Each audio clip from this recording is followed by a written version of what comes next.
Good afternoon, Dr. Prasanna, Dr. Jovi, and Elias,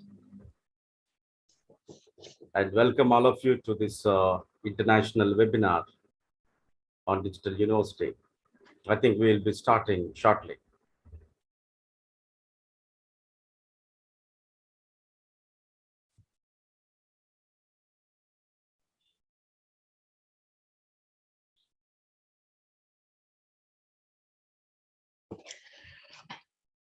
All right. Good afternoon, ladies and gentlemen. Welcome to eASEM International Webinar on Digital University. I would like to make a few housekeeping announcements before we begin our webinar today. Please be informed that this webinar will be recorded and it is also live on YouTube. We would appreciate if you can ensure that your microphone is turned off for the duration of the presentation of our distinguished speakers. There will be 3 sharing sessions, and each speaker is given 30 minutes for presentation and followed by a 15-minute of Q&A session. And should you have any question, please direct your question to the speaker during the Q&A session. A feedback form link will be shared towards the end of the webinar in the chat box. Those who fill out the feedback form will receive a certificate of participation. A copy of slides for each sharing session together with a YouTube link of the recorded webinar will be shared with the participants via the emails that we receive in the feedback form. Thank you for your kind cooperation.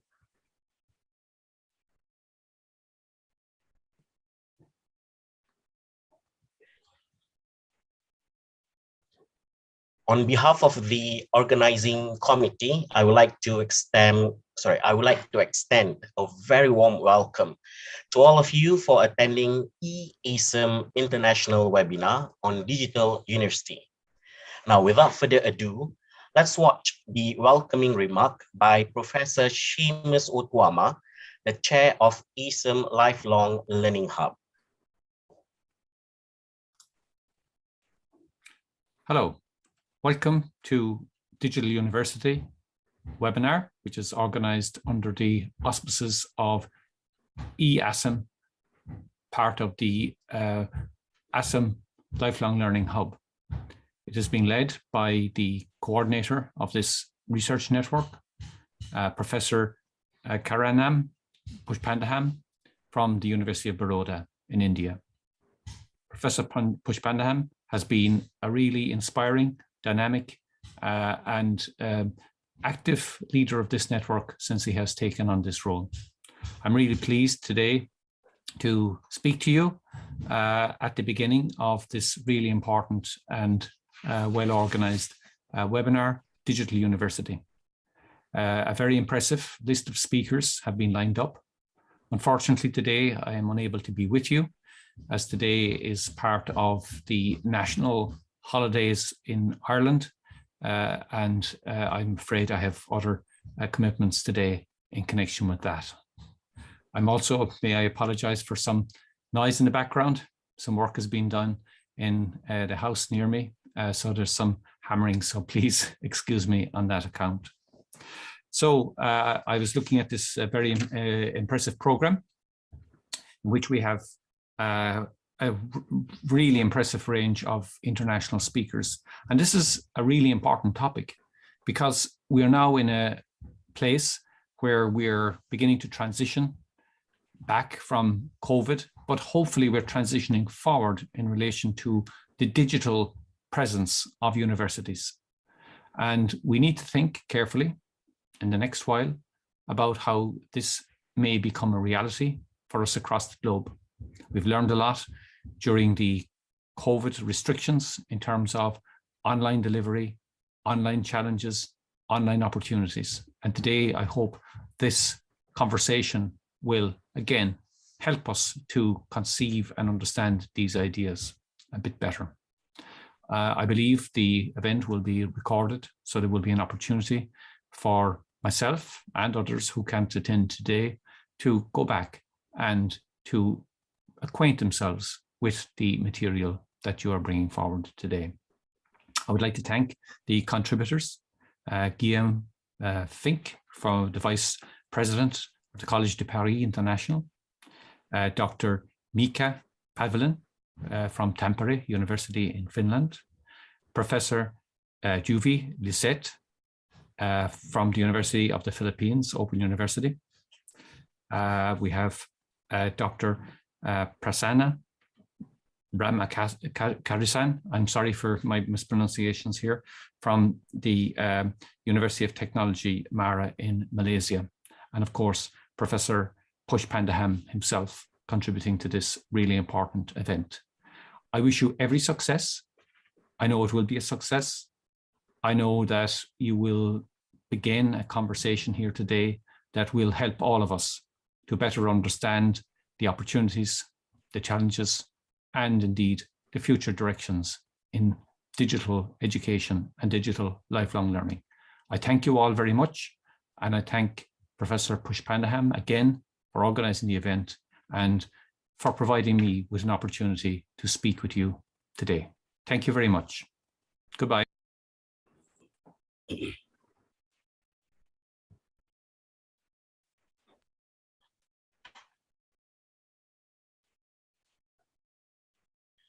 Now I would like to invite RN1 coordinator, Professor Karanam Pushpanadam, to deliver a speech.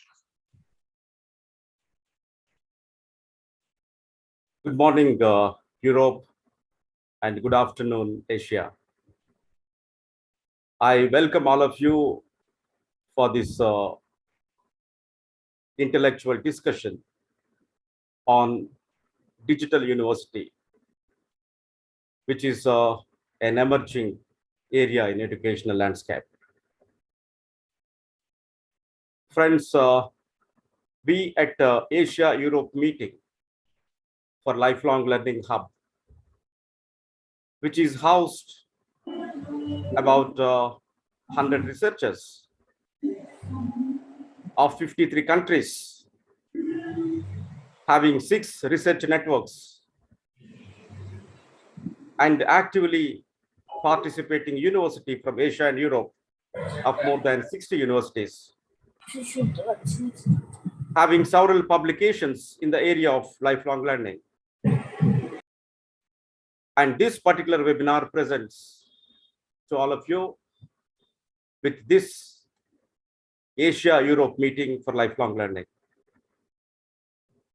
To give a brief account of this organization,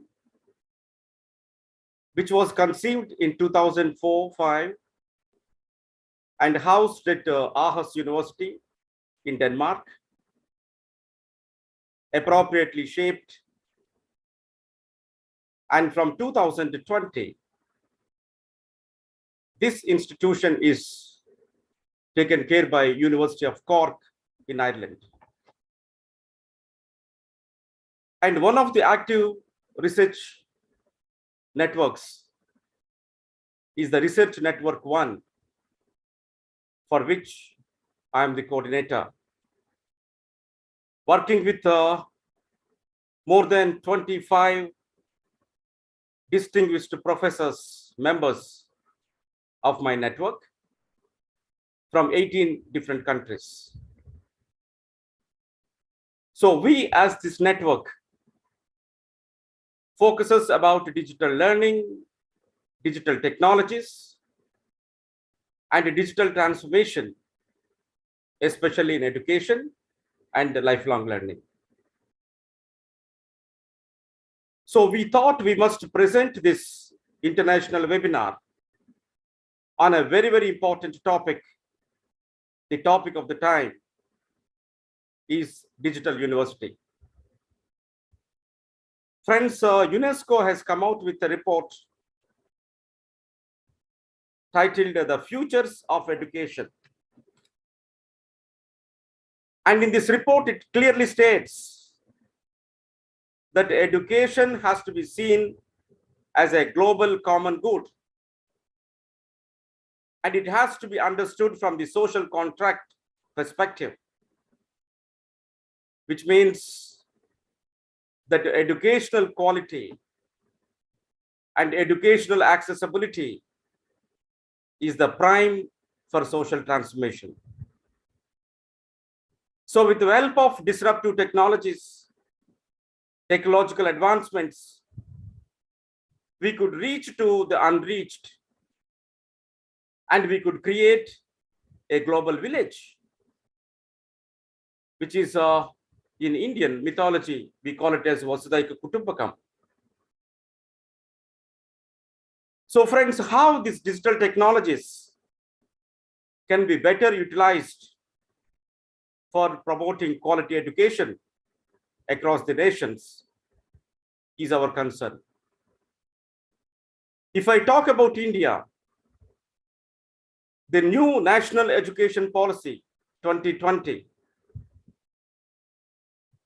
it talks about several pillars of improving the quality of education.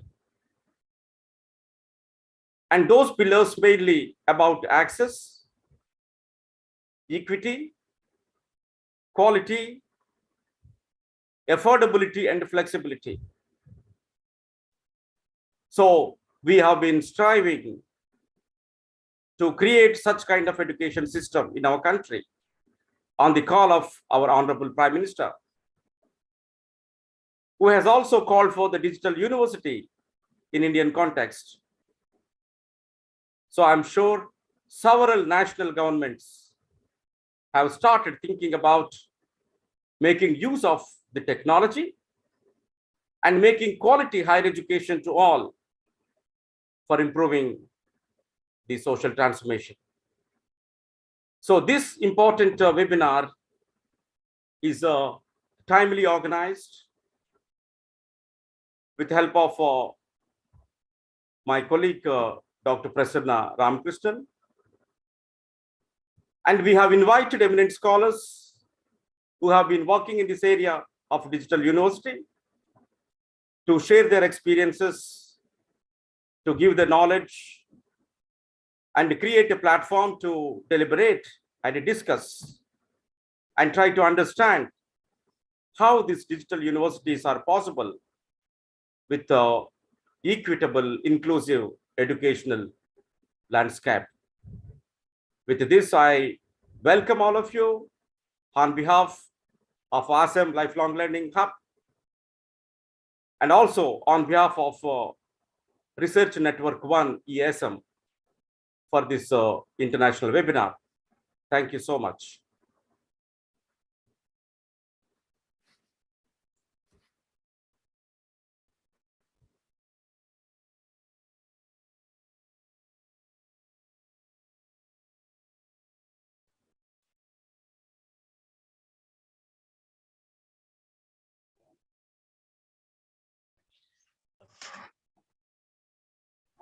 Thank you, Prof.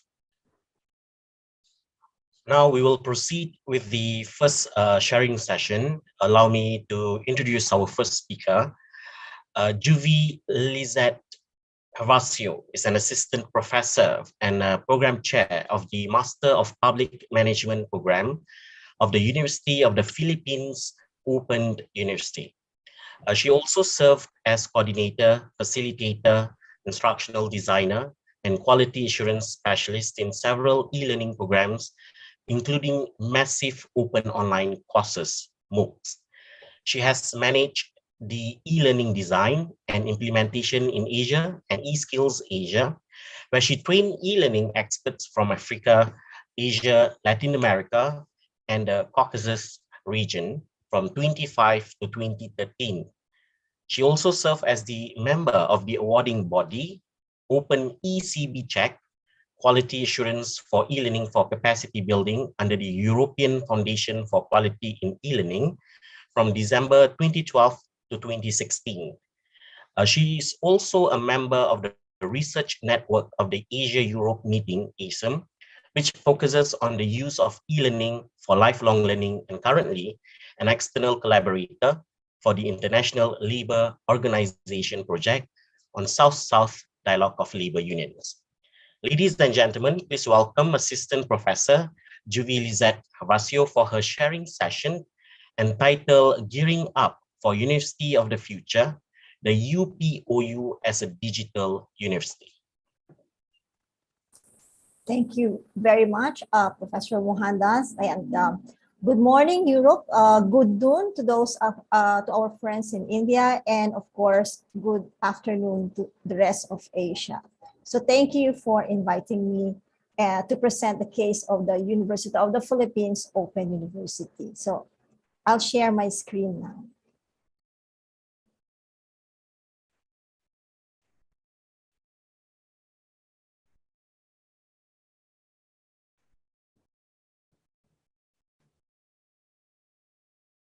Okay, so I am from the University of the Philippines Open University, and as you will notice, it sounds like redundant because you always see in the word university all the time, 2 times, because we are actually the Open University of the University of the Philippines. So we are one of the constituent units of the universities, like we are considered the cyber university of the University of the Philippines. Okay. So let me start with this photo to situate where the Philippines is. Of course, Philippines is an archipelago composed of more than 7,000 islands. It depends on high tide or low tide. That's the joke. And you can see Malaysia over there. And of course, towards to the left side would be the Vietnam, and then Cambodia, and farther left would be India. And of course, we are famous for our tarsier, and you can see this small monkey. It's a monkey that you can actually carry it on the palm of your hand, and it's a nocturnal animal, and you can find them here in the Philippines. And of course, we are also famous for our nice beaches. They call it like Instagrammable places. Okay, and of course, we have a huge. We have a huge population, 110 million Philippine population for as of January 2021, and about 47.6% live in urban areas, while 52.4% live in rural areas. So we are also located in the Pacific Ring of Fire. We are known for that because we always experience natural disasters such as typhoons, earthquakes, flood, volcanic eruptions, excuse me, landslides, and fires. So practically, we are visited by at least 20 typhoons in a year. So last December, we were visited by a typhoon, and the typhoon seems to have enjoyed doing some island hopping. So it hit a huge area in the Visayas region, and it prompted it put down a lot of electricity and internet connectivity in a lot of areas. For example, for our students, almost about 17% of our students were affected by that. And so that's an important thing to remember, the context of your country, so that you would know, how to situate it when you're having a digital university. And of course, we are a middle income economy. So 73.91 million are internet users in the Philippines, and 89 million are on board social media. So at some point in time, we are considered like the social media capital of the world, because we are always on social media.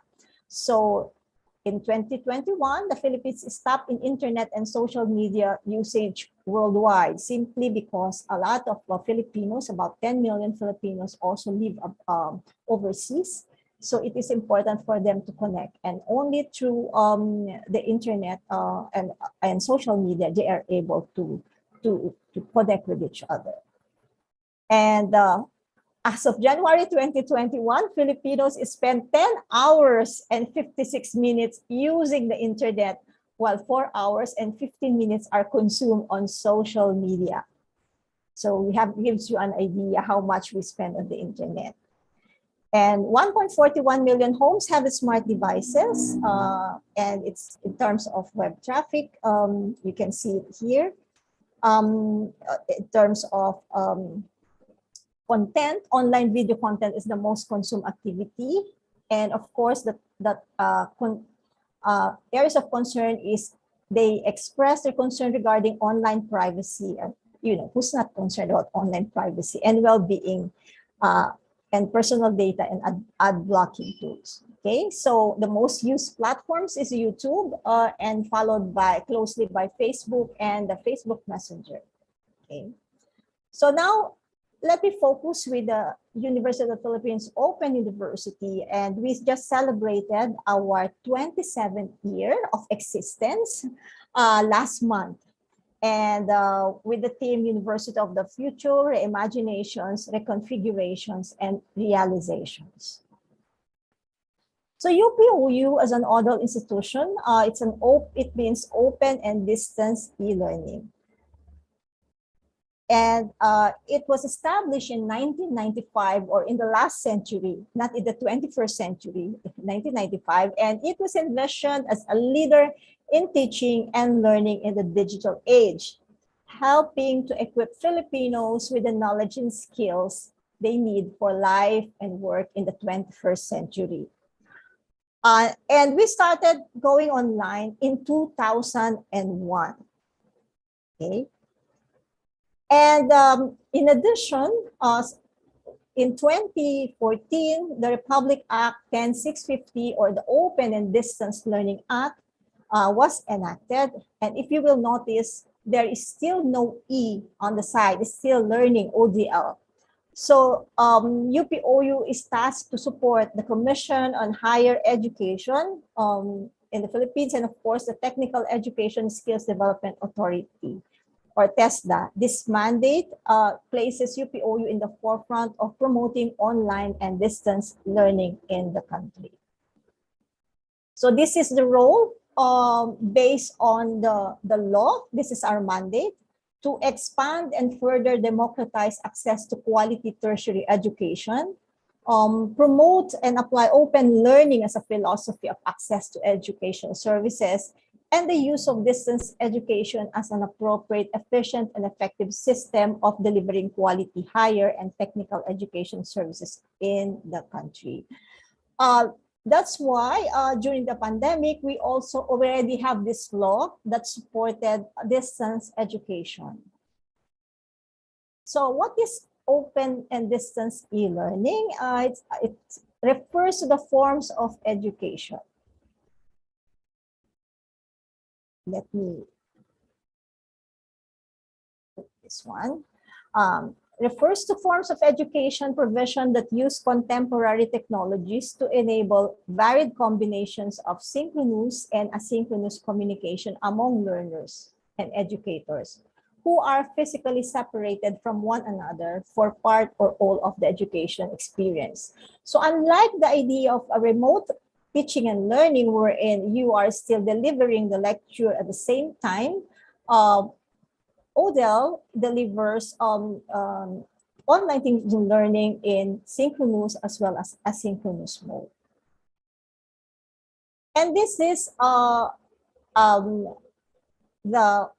this is how we look at the OLL as an institution. If you can see, this is the framework that we use. We use open learning, because other institutions could be open learning institutions, but they are not distance. Some also are distance, but they are not open. And some are into open and distance learning, but they're not into e-learning. But for us, we captured the e-learning. So this is facilitated by a network information and communication technologies. So with OLL, there is access and equity.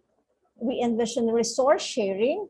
There is learner-centeredness, there is flexibility, active learning, interactivity, ubiquity, and connectivity, with the ethos of the university being excellence, academic freedom, humanism, intellectual pluralism, democracy, service to society, and towards social transformation. So this is the framework of OLL. So looking at Terry Anderson's Three Pedagogies of Distance Education. So I tried to compare that and looking at UPOU's growth as an open and distance e-learning university, according to Dr. Grace Alfonso, who is also the former chancellor of UPOU. So during the cognitive behaviorist, the cognitive behaviorist approach would say that it relies solely on teleconferencing and postal services. And this we refer to as the first generation of distance learning. When UPOU was created, learning modules were created by experts and were distributed with traditional media. So they are sent via courier wherever the students are located. But the social constructivist pedagogy, there is already the idea of using email, bulletin boards, and the World Wide Web mobile technologies. And for us, for the second and third generation, we use more of videos, printed materials were sent directly to the students. And the internet as a means of communication. So we started sending modules like a PDF file because it's faster now to send the PDF files rather than sending them via courier, because most of our students are, some of our students are located overseas. About, for example, last year we have 18% of our students are located abroad. They're also mostly Filipinos. And of course, third generation, addition of an E to open and distance e-learning. And the third approach is connectivism, where there is network connections between people, digital artifacts, and content. So we went to the fourth generation. We started using the learning management system. Before 2007, we were using a learning management system, but it was quite static because that was not the era yet of Web 2.0. It was still Web 1.0. So it was only later on that we have the learning management starting 2007 using a Moodle. And then we started using the resource-based course development and using OERs. We started as consumers of OERs until we eventually created our own OERs, because we know that given the context, not all materials are available via OERs. And then the fifth generation is widening the access to education by venturing to the global scene. As early as like 2013, we already offering massive open online courses. So, and the next steps for us in 2020, starting in 2019, is the concept of the University of Future, looking into immersive technologies, and of course, future proofing of courses and programs. So according to Jung, it was in even as early as 2010, because we started early on as a digital university. There are actually 12 key areas to ensure quality standards. And these are the 12 items that they have identified. And vision, mission, and values and goals, assessment and evaluation, educational resources, leadership, governance, and administration, finance, IT infrastructure, of course, that's very important, teaching and learning, curriculum and course development, student support, faculty and staff, internal QA system, and research. When we started out as an online university, there are some items here that were not really established yet. So we're just starting out. And that was then, of course. But looking at this key areas now, I can safely say that yes, we have all of them. So the UPOU is a very small open university. Why? We have only two faculty offices. We have the Faculty of Education, Faculty of Management, and a Faculty of Information and Communication Studies, and of course the Faculty of Management Development Studies, where I belong to. If you will notice, most of our offerings are post-baccalaureate programs. We have very limited that's why we are also small. Because initially when we were created, we were envisioned to be a graduate university because we assumed that students are self-directed learners and they can study at their own pace and time. That is why most of our students are graduate students, and that's why during the pandemic, and some of our apparently there were some people who were some lecturers who were confused. They thought we were already, they were trying because of Zoom, you know, the prevalence of the use of Zoom. They thought already that they can use Zoom all the time. And some of the students said that this is not what we signed up for. We signed up for something for a program that we can study at our own pace and time. So they said there was a joke that during the pandemic, all the UPOU students and faculty and staff were like drinking coffee because they were like just watching people, other universities trying to find out how to be able to teach online. But of course, that's not true. We did a lot of things in terms of capacity development. So these are the courses that we offer. And this is our virtual classroom. We call it My Portal. It's where students can access courses and other relevant information related to their studies. Each online would have a course has its own virtual classroom. We call it our course site. So this is how it would look like. This is my own class for Public Management 201. And of course, as mentioned a while ago, we have started using open educational resources early on. And UPOU's OER aim to promote and adopt innovative technology-supported teaching methodologies to sustain effective learning. So, for example, since 2010, we have started sharing educational resources and courses for free.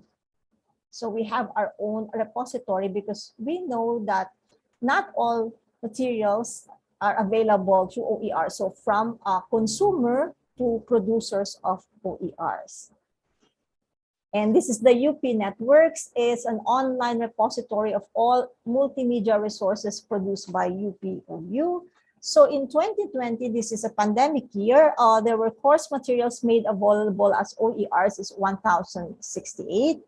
And OERs in UP Commons, videos, audio, podcasts, and publications, 1,619. Okay. So to give you an example for the course that I am managing, the Public Management Program, I created a playlist, which is for the Master of Public Management Program that I can also use in my courses. So I select, our lecturers select which material would be appropriate for them in their course. Okay.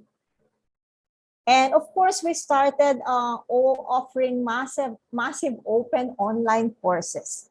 And for example, in 2020, again, there were 82 MOOCs developed and offered.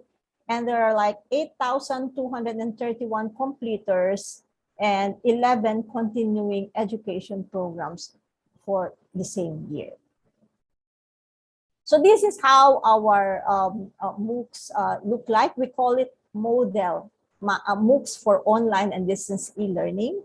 So we have some categories there for certification, adult teacher accreditation, child rights protection and promotion, technology for teaching and learning, sustainable development, and then we have the Multimedia Center online training programs. And then, of course, training programs for HEI teachers and MOOC offerings with UPOU partners.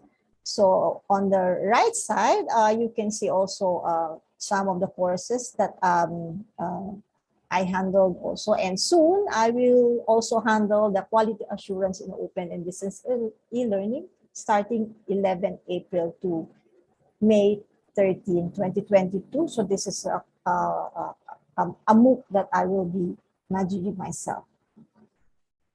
And of course, we also have this international or national and international conference on open and distance e-learning, or ICODEL-NACODEL. This is being held in biennially, meaning every 2 years. You have ICODEL, every 2 years you have national conference. And I can I proudly say that eASEM, or Research Network 1, was able to participate in this activity where we presented something on artificial intelligence, and the theme of our last 13 to 15 October. And the theme was the University of the Future, Sustainability and Agility Amidst Disruption.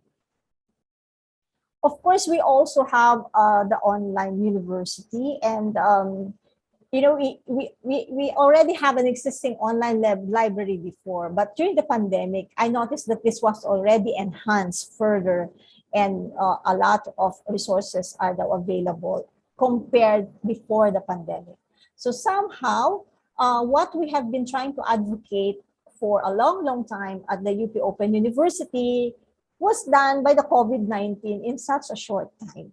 Okay, so that is like a running joke for us. And at UPOU, after 27 years, we say we have the reimaginations, reconfigurations, and realizations. These are the theme. So in 2019, we have first articulated the concept of the University of the Future.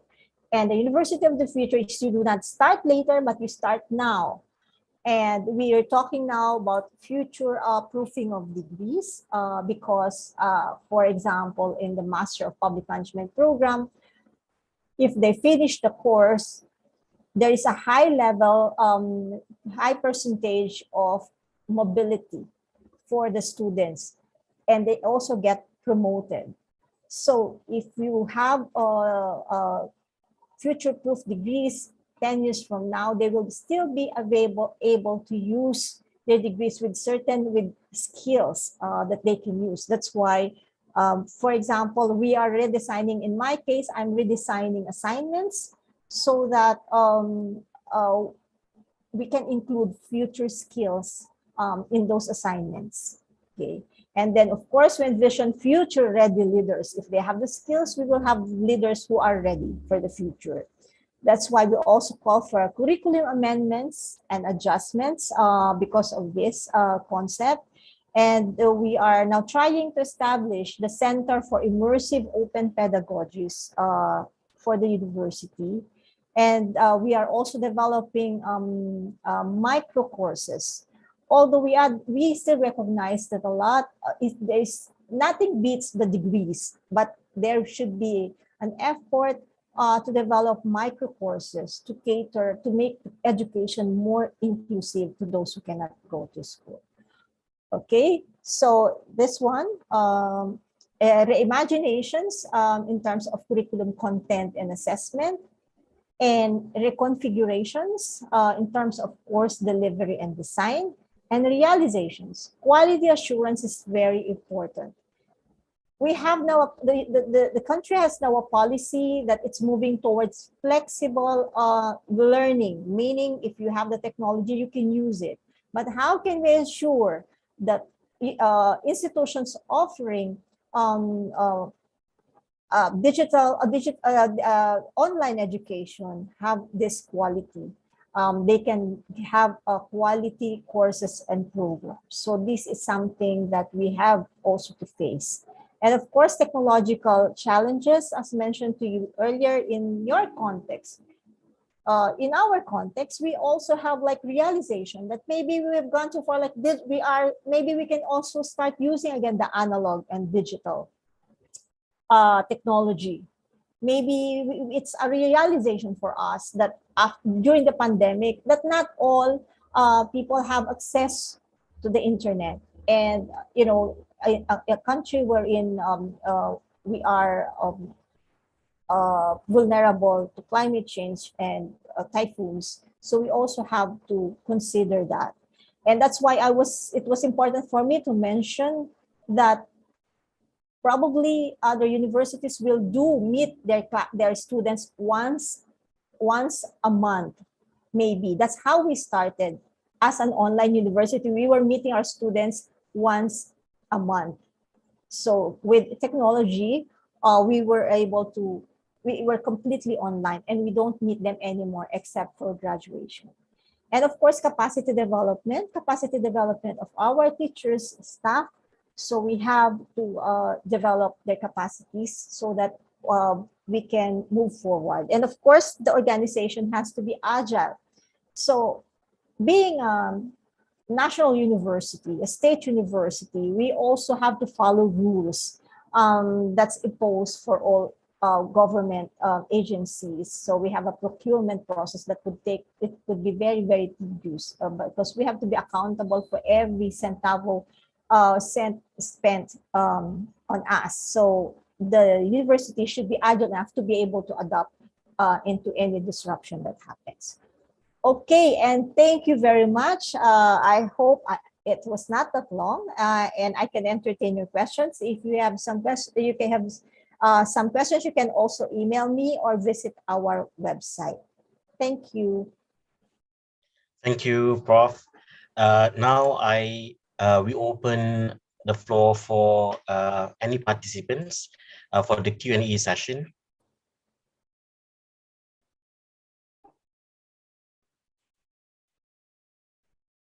It was a very good presentation by Dr. Jovi. And you talked about the future of university system, where a detailed case of University of Philippines, Open University, was highlighted. But there are two things which I would like to ask you. We have been experiencing the traditional university systems. And today we are talking about the digital university, where a lot of flexibility is given to the learners. So the first question that comes to my mind is, how do we ensure the quality of the learning process in the digital university system? Number one.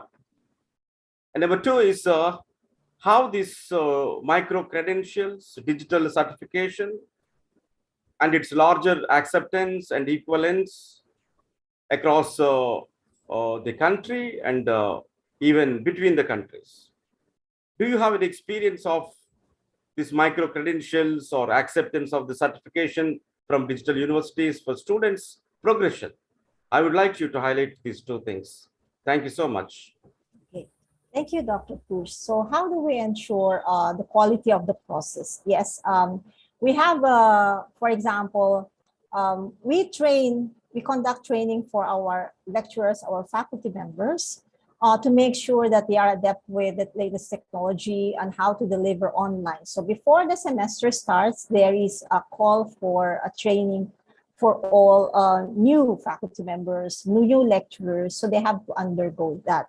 And then we have also, for the materials, it's always been checked if they are delivering the OERs, because we also try to prevent that some probably lecturers might make the mistake of uploading something that is copyrighted. So that will put us into, then we will have a problem with that. And then we have, so aside from teaching, we also have an exam unit that conducts the exam. They manage the exam. So before it was, we were doing the exams face-to-face. And now we have moved on to doing it online. And we have an exam unit that particularly, that manages it to ensure that everything will be done in a smooth manner. And they have also to, that's also an issue, connectivity, of course. They have to do that. They have to check that if the student also has a reliable internet connection. The other question that you have asked is about micro-credentials, okay? We have started, one of the things that happened is that our courses have these certifications that we issue. And since we are the UP Open University, we are mandated to do that. It's being recognized by other institutions. So they use that they use those certificates to get a promotion or to get a job, and they because it is the University of the Philippines Open University credentials that they have, a certificate that they have. In terms of international recognition, that is important because now we go to the macro level. Internally, we have it to the micro. We have our own QA system, and then we have macro level in terms of the country, and then at the mic, that's the meso level, and then of course the macro level with the international, the level of accreditation. And that's why we have been using also lately the Asian University Network. One of the issues is we have this quality assurance framework, but it's being used for residential universities and not online universities. Okay, so it is important that that there is a higher level, though that there will be mutual recognition from other universities or other countries. So for example, if I mentioned a while ago that 18% of our students are based abroad. A lot of our students who are working abroad are health workers, and they take these courses from us.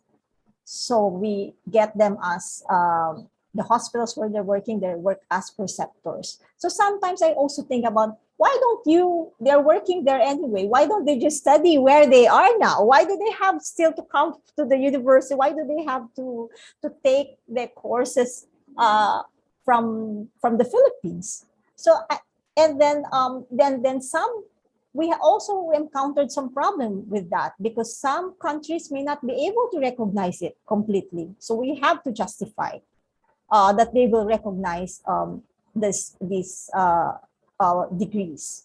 So it is very important that we do that. So now we are having this conversation, and of course we also doing self-assessment for quality assurance for the Asian University Network. Thank you, Prof. Perhaps is anyone else would like to ask questions?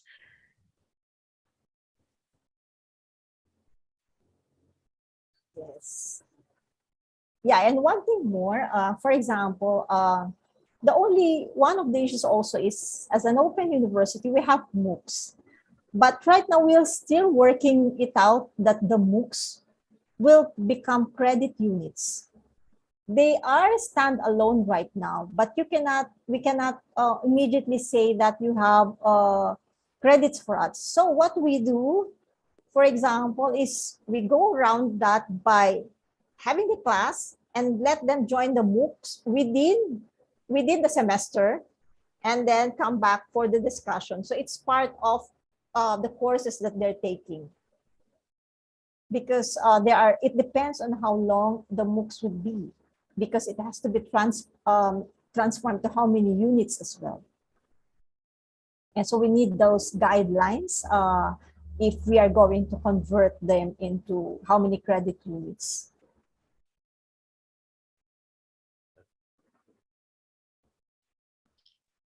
Okay, thank you, Prof. Yes. Anyone else would like to ask questions? We still have time.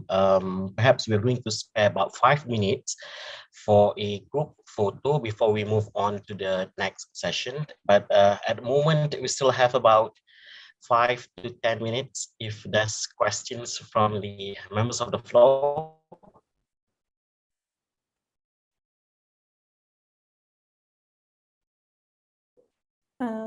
Hi, Joey. Yeah, Can you hi. hear me? Yes, I can hear you. Okay, it's a very good presentation indeed. I have a question regarding because when we talk about digital university, we are talking about the technology kind of readiness, and also how are we moving forwards? Because when you talk about Philippines, of course, you're talking about quite a number of students who will be learning online. So how about the technological, do you have any constraints, or how you overcome to support large number of students and so on?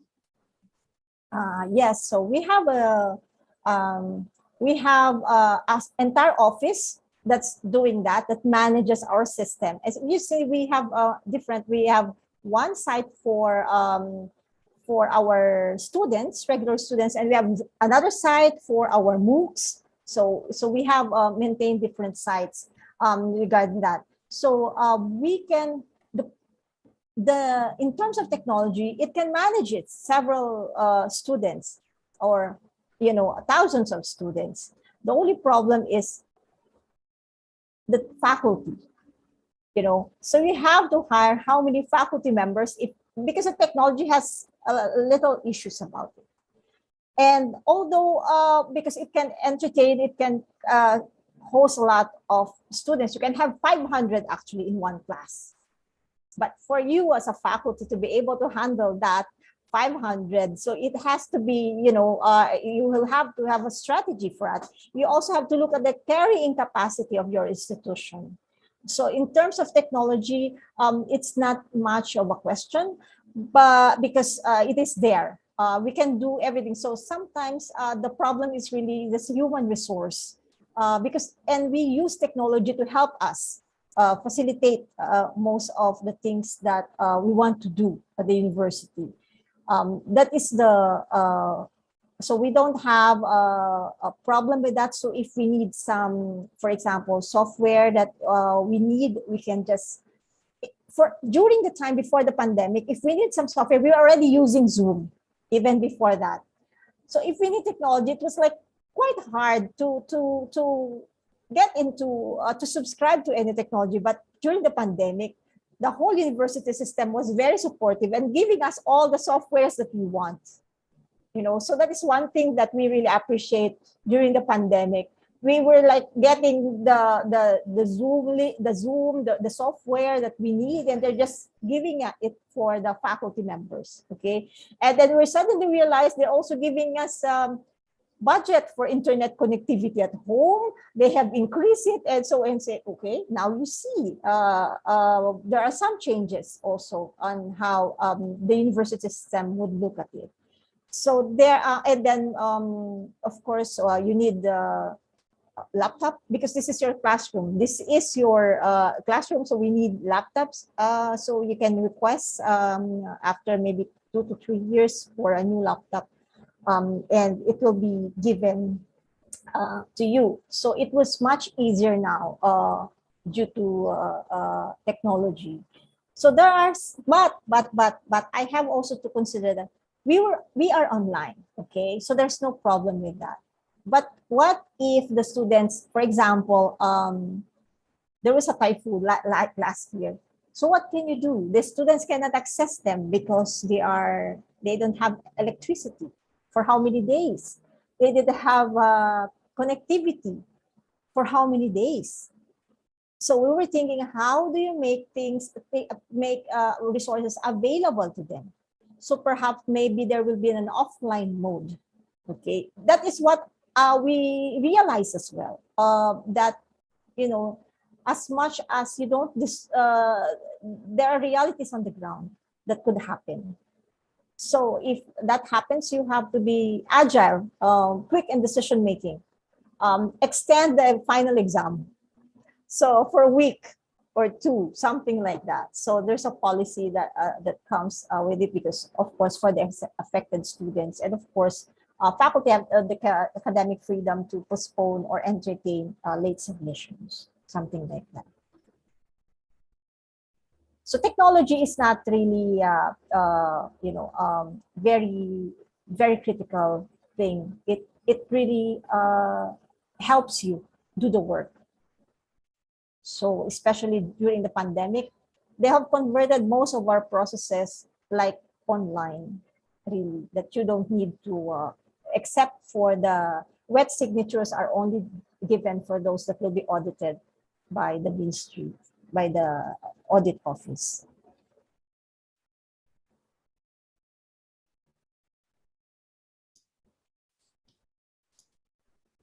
Yeah, thank you for that. Thank you, Ines, Prof. back to you. All right, thank you, Prof, for your insightful sharing session. Before we proceed, there's a question from one of our participants asking whether this session will be recorded. As I mentioned earlier, it will be recorded, and at the moment it is at live on YouTube, so it should be available on YouTube towards the end. Also, if let's say you have questions to our speakers, you can use the chat box to direct your questions, and I will read your questions on behalf of your to our speakers. Now we are going to proceed with a group photo. Hopefully all participants can switch on your camera, and Dr. Prasanna will take a screenshot of our group photo.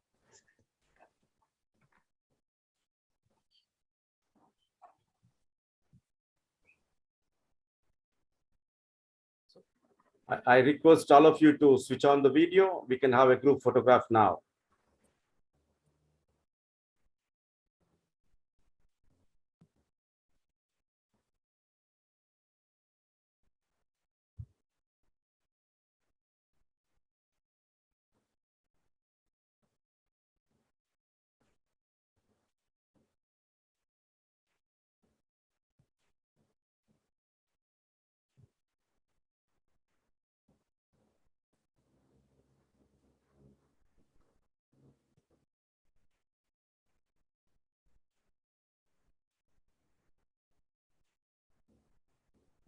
Prasanna, please unmute and speak. Okay, done. Thank you. I was taking photograph just now. Thanks. Done. Okay, thank you. Okay, thank you once again, Prof. Juvi. Now we shall proceed with the next session with our second speaker. Now, allow me to introduce our second speaker. Dr. Mika Pavlin is a researcher at ECIU University. He also teaches managing knowledge, intensive business services, and research methodology. He has supervised 50 bachelor and master theses. So Dr. Pavlin completed his PhD at Tampere University in 2019 and currently a research fellow there. At ECIU University, Dr. Pavlin is an active project manager for various projects, including topics of e-learning, micro-credentials, and XR campus. He's also very passionate in sports coaching and sports data analysis. Ladies and gentlemen, please welcome Dr. Mika Pavlin for his sharing session entitled Innovative Projects in ECIU University. Hello, everyone, and thank you for the presentation. Yes, my name is Mika Pavlin, and greetings from Finland in Europe. Just a second, I'll share my presentation.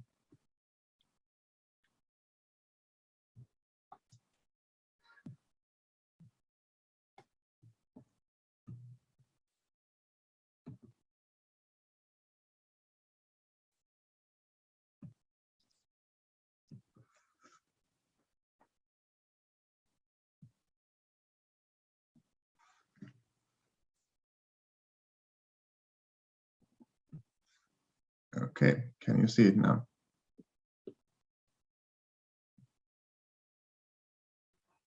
Yes, doctor. Perfect, thank you. Yeah, so my name is Mika Pavlin. I'm working as a postdoc researcher in the Tampere University and also in this ECIU University. You will soon hear more about this and how and why I have a double role in two different universities. So this is our own university in Finland, and I'm working in the Faculty of Management and Business Administration and in the unit of Information Knowledge Management, and working as a postdoc researcher there. And as you already know, I'm doing part of my work in having lectures, and part of my work is research. And currently my research project is related to this ECIU University, which you will soon hear more about. But this is ECIU is a consortium of 13 different universities, and we are part of that consortium in Tampere, and we're having quite significant role in this project.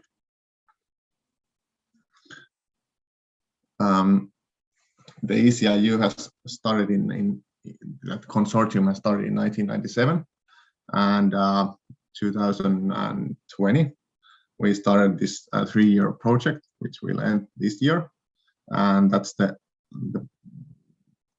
purpose of the project is to start making ECIU University a real. So previously it has been only a place or consortium for exchange and sharing ideas and best practices, but during this project we are starting to get it for ECIU its own learning offering and some more development in the collaboration. And it will continue after this year. This is like a pilot project, and everything I'm about to present to you today will be handling this piloting, and that's why we have also many of those innovative projects under this big project, and you will soon hear more about those. And this will continue, and we will carry on from these minimum viable products to actual products in the next phase of the project. So I have 3 parts in my presentation. First is the background. What is ECIU from the beginning to the Vision 2030?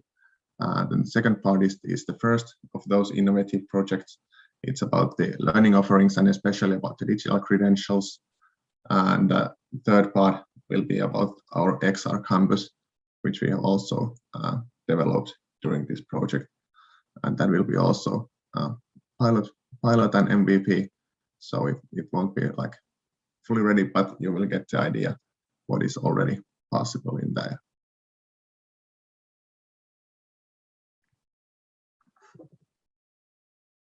Okay, we can start with the short video, so we will get an idea and understanding what is ECIU, and then we can continue with more detailed information about ECIU consortium. eCIU is the leading consortium of research-intensive universities with collective emphasis on innovation, creativity, and societal impact. eCIU has 30 member universities all over Europe and 1 in Mexico. The universities have a joint vision on the future of universities and run education, mobility, and research projects with the involvement of all partners since 1997. The partners of eCIU are ready to increase existing collaboration and set up a joint European university, eCIU University. The plan for eCIU University is co-created with industry, public science, academic, and current stakeholder events. All the inputs brought together.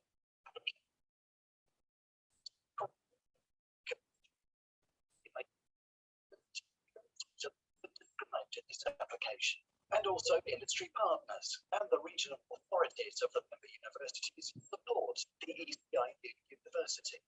Here, all challenges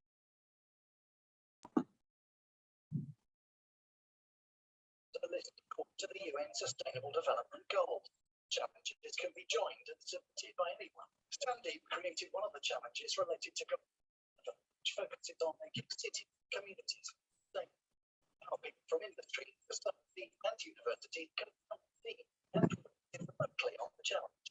During the project, they noticed that the customer skill to continue the project. It's a micro-credential suited to the by the people. It can range from on-course study to summer to research project to course after the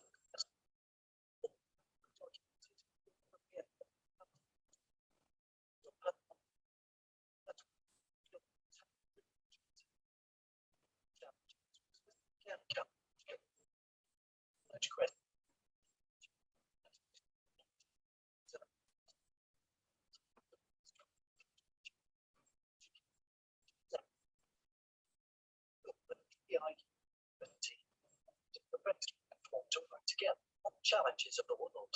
Innovative runners like the eCIU member universities are not afraid of taking risks and truly innovate Europe's educational landscape. The future of education starts now.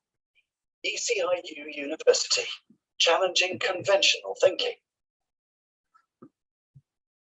Okay, so now you know the basic idea, and now we can go a bit deeper on those topics as we move forward. So here is still some background information about the eASEM University and the network. We have totally almost 300,000 students and almost 50,000 staff members, many research groups and facilities as well, and these 13 members, as you already know. So it's quite large network, and funded by EU Commission and EU other funding instruments. Okay, so eASEM University, why on a European scale? Of course, it gives us and continues our long-term strategic collaboration, and also collaboration with industry and society, and with this large group of universities, we can have also collaboration with the large numbers and also the biggest industry partners that we have in the Europe. More about those later in this presentation. Of course, we would also like to help the European job market, make it easier for the members of the eASEM University and the students to apply jobs, especially using that competence passport and skill development we have in the eASEM University, and also have this European-wide recognition in our whole learning and our broad portfolio of our learning offering, and some other benefits as well. This is also why we had on a European scale. Also, you already know or realized on that video that we have also need for systematic change. You all probably already know about this climate change, and we want to be part of the solution and tackle the problem. Many of our challenges which the learners are trying to solve are related to climate change and the sustainable development goals of United Nations. Of course, we also want to offer our learners a possibility to have societal impact on their work. So it's not just solving cases on the paper, but they can solve like real world problems from our partners, from industry and from the municipalities. Of course, it will also be able to fill the skills gap that the learners might have.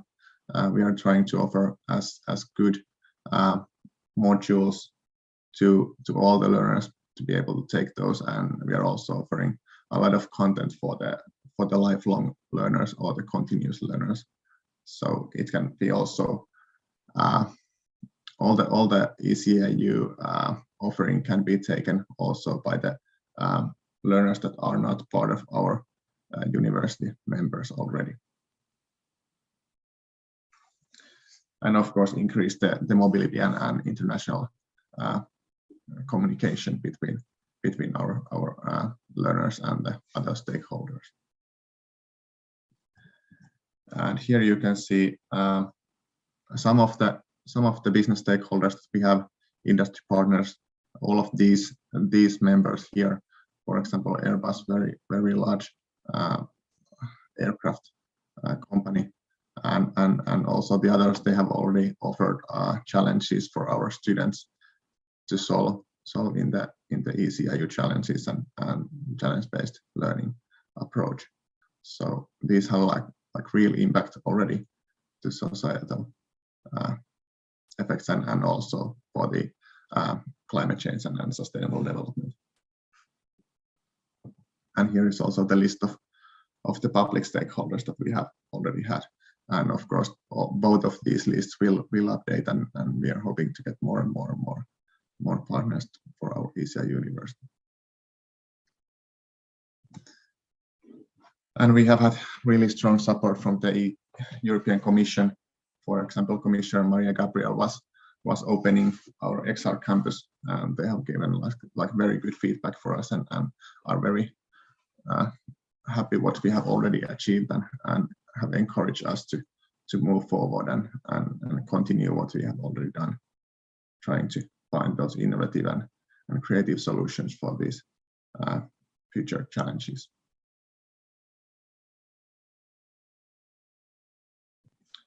Okay, now you know the background of ECIU and some basic information Now we can move to the second part, which is ECIU learning offerings and digital credentials.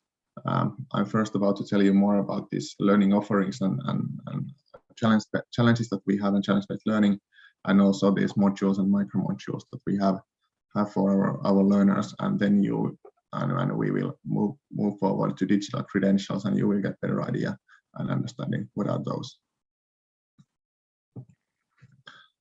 So about the learning offerings, in ECIU we have 2 different types of learning offerings.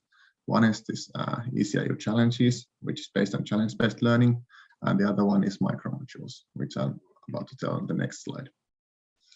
So that the basic idea is that instead of just reading the books and taking exams, there we are offering the learners the opportunity to participate in these challenges, which are from real world, from our stakeholders, and they have opportunities to solve those challenges in the multidisciplinary teams from international team members as well. And it's not just the students or learners solving those together, but also the stakeholders, representatives, and teachers and researchers are also joining those challenges and helping them to solve the problem. So this is the core of the learning offering. In addition, we have also these micro modules, which role is to support those challenges and fill also the knowledge gaps and skill gaps that learners might already have or have before they would feel comfortable to join the challenges. So if they would like to join the challenges, for example, like green transport in the cities, and they don't feel that they know enough about the green transport or transport at all, they could take a micro module which covers the transportation or the green transportation and have the basic understanding what are the basic principles on that, and then they could feel comfortable to jump to the challenges and be able to solve those challenges. So the role of these modules is to support those challenges especially, but of course also to fill the gaps that the learners might have in their portfolio. So why we are calling these micro modules? We would like to get very small modules like 1 to 3 ECTS, but it could be also like 0 ECTS if it's like smaller than 1 ECTS. It's all possible, but we are also offering larger modules as well, which we are calling standard modules. We have already created some modules for the ECI university purposes only, but many of the modules are also courses that our partner universities are already offering for their students or their exchange students that they might have in their university. And we are offering modules currently for these SDG 11 topics based on those sustainable development goals, and also the language learning modules and some transversal skill-based modules, for example, intercultural competence and communication.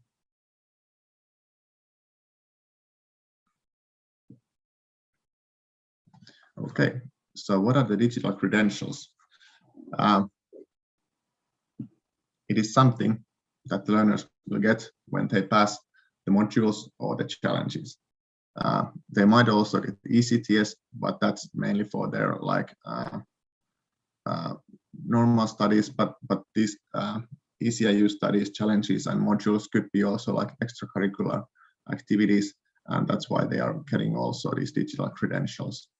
Digital credentials have also some other roles in this project, and I'm soon about to tell more about those. And this is very new topic, whole digital credentials and micro credentials. Both words can be used. Micro will be like more those actual micro, like smaller credentials, and digital credentials overall topic about these credentials.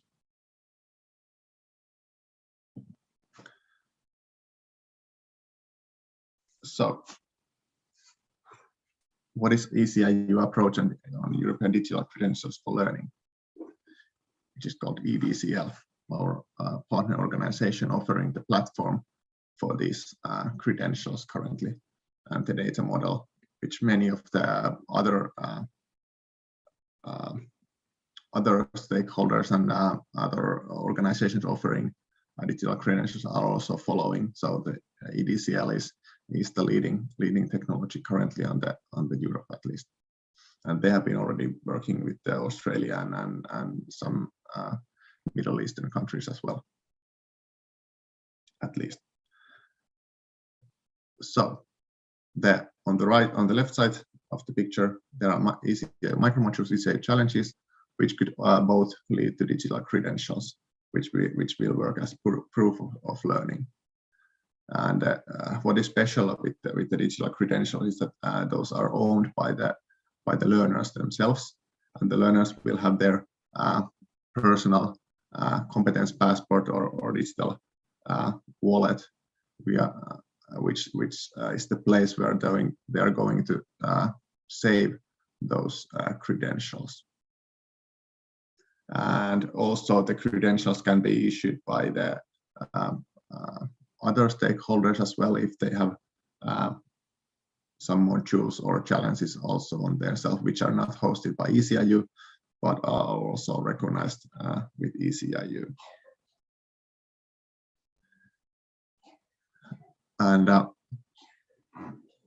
here you can see that the first version of the competence passport, which will hold the digital credentials of each ECIU learner.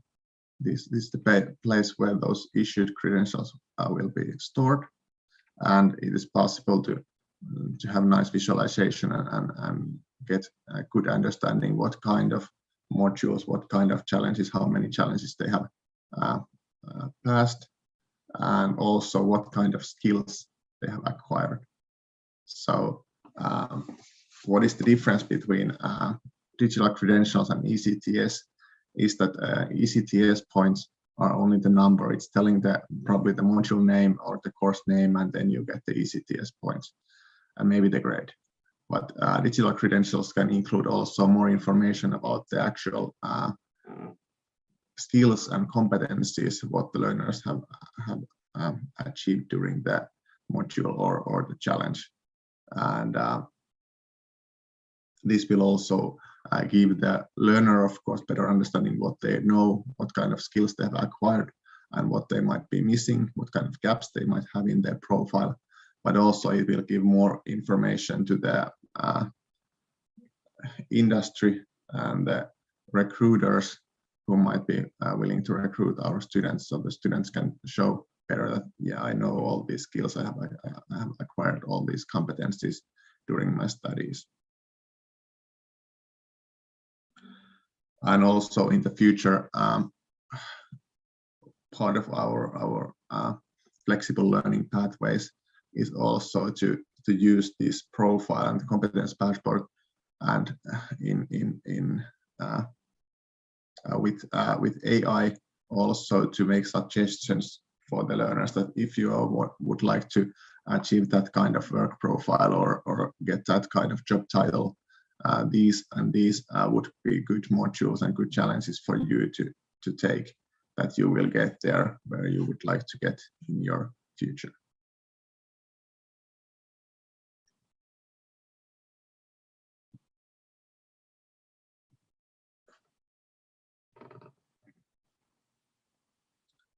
Yeah. So in the ECIU University, each of the learners, and of course the lifelong learners as well, have their individual learning path. So it will be very flexible. We are calling it flexible learning pathways. And all the students, learners, lifelong learners, they can take whichever module they would like to get and jump into which challenge they would like to get. And it's not, you can basically join whichever you want. And like I already mentioned, AI will help also in the suggesting those modules, but it will also help the teachers and basically the teachers help to assign micro modules and challenges, the skills and competence that those might also also help in the future. And yeah, basically other information we already covered in the previous slides.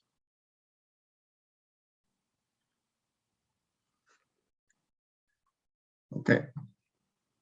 So like I already mentioned in the beginning, this is a pilot project, and like nothing of these, the next coming XR campus or the digital credentials, none of these were available like 3 years ago when we started the project.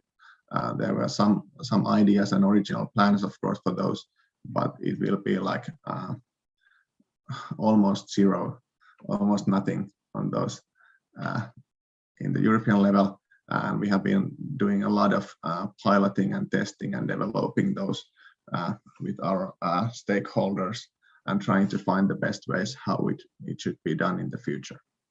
And the work is still like in the early stages, and it will evolve a lot in the future. There might come new solutions for digital credentials, considering the platforms and also the visualization and the help of AI and such will come in the near future. In our case, in the ECIU context, it will come in the next project, which will start at the end of this year, and will be the next 3 years, and then we will know and get one step closer to the vision.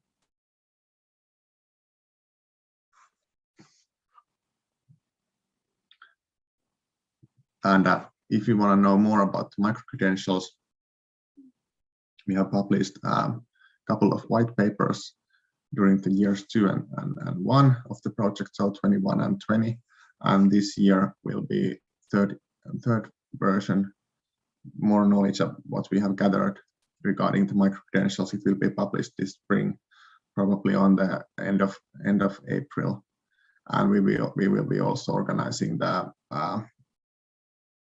webinar related to that, and hopefully, and it is if there's nothing happening with the schedules, the Commissioner Maria Gabriel will be also present in the webinar as well, because they are really into the micro-credentials in the EU Commission.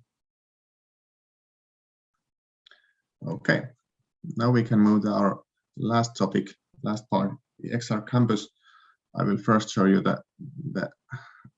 again one short video, so you will get the idea what we have come up with the XR campus for ECIU. And yeah, I would like to remind you that this is just the MVP, so minimum viable product that we were able to gather like by the end of last year, and the development will continue from now on and during the next project as well. But for the next, the short introduction about that.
Okay, so that was a short introduction about our XR campus, why we are calling it XR. For those who don't know, we could also call it VR, which would be virtual reality, but XR would be like social VR, and it would also like highlight the social aspect of the VR. And yeah, that campus will be a place to solve all the ECIU challenges in the future. It will currently has that virtual clock that you already saw, and virtual classrooms and the exercise rooms as well, and it also has that widescreen and a big auditory as well included. It already includes all the traditional tools from the digital world, like whiteboards, sticky notes, screen sharing, but also has like these cool features like 3D marker, so you could draw in the 3D in 3 dimensions. And it's also possible to add there like all these 3D models. For example, like you saw the tram in the video. If you for example, if the challenge is about those green transportation and the trams, it is possible to add the tram model to the XR campus.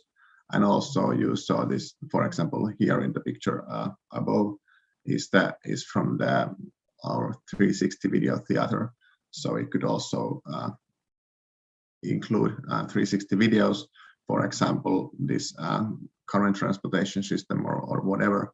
And the group that is solving the challenges could be able to jump there, see the video, discuss while the video and the whole environment is running around them. So they could be in the real atmosphere when they are doing their planning or trying to find the solutions, how this and that could be tackled. And this will be an option for the physical mobility. Of course, physical mobility is important for the EU and to get like more people know each other in person. But like you know, for example, in this pandemic and such, the mobility is not always possible, and that's why we also need this XR campus to be able to support better the problem solving, for example, in the ECIU context. And of course, it can be used also between the teachers to make collaboration and new research plans and such. For example, in our team, we are currently using VR setting for our paper planning and such, and it makes, compared to Teams, at least my personal opinion is that it makes it much easier and more natural being in the virtual environment. So yeah, solving the problems from the real world is the purpose of the ECIU University, and challenges, ECIU challenges, micromodules, and then the digital credentials attained from those is something that ECIU is focusing now and in the near future, and also of course the XR campus as well. And the project will continue. The first phase will end by the end of this year, and the next phase starting right after that. So we will get more and bigger. Thank you very much. All right, thank you, Dr. Pavelin, for very informative yet insightful sharing session. Now we will open the floor for Q&A session. So any questions from the participants?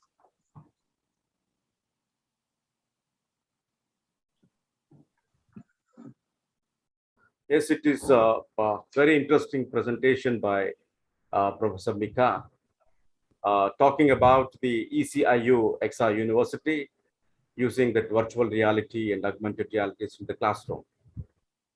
Somewhere in his presentation, you mentioned about 3 important things that actually caught me for the rationale for digital university. You said the standard degree is not enough. The standard degree is not enough. And the learner demand international and interdisciplinary learning platforms. And learner need on-demand access. I think these are the three important points that you mentioned during your presentation when you talk about the creation of this ECIU university. Is it particular to any specific reason, or you have any research study based on these findings have emerged, or it is a general trend across the globe? What are your experiences? Thank you. Yes, thank you for the question. I think those needs and like, for example, why standard degree is not enough is comes that the mega trend that whole work life is changing and has changed already, and the learning needs to be part of it, like even after you have got your degree. And it will be nice to also be able to somehow prove what you have already learned during your work as well, not just what you have learned in the university and your degree, but also what you have learned after that. And that's also one of the purposes for the credentials in the future, to be able to somehow also present what you have learned after you have graduated.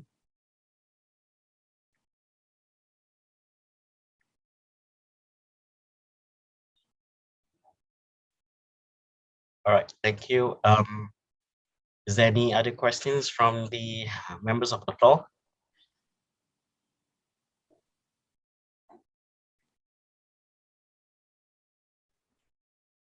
And the one question to you is, when you created this ECIU, XR University, are you taking students cutting across the globe, or it is pertaining to the European Union?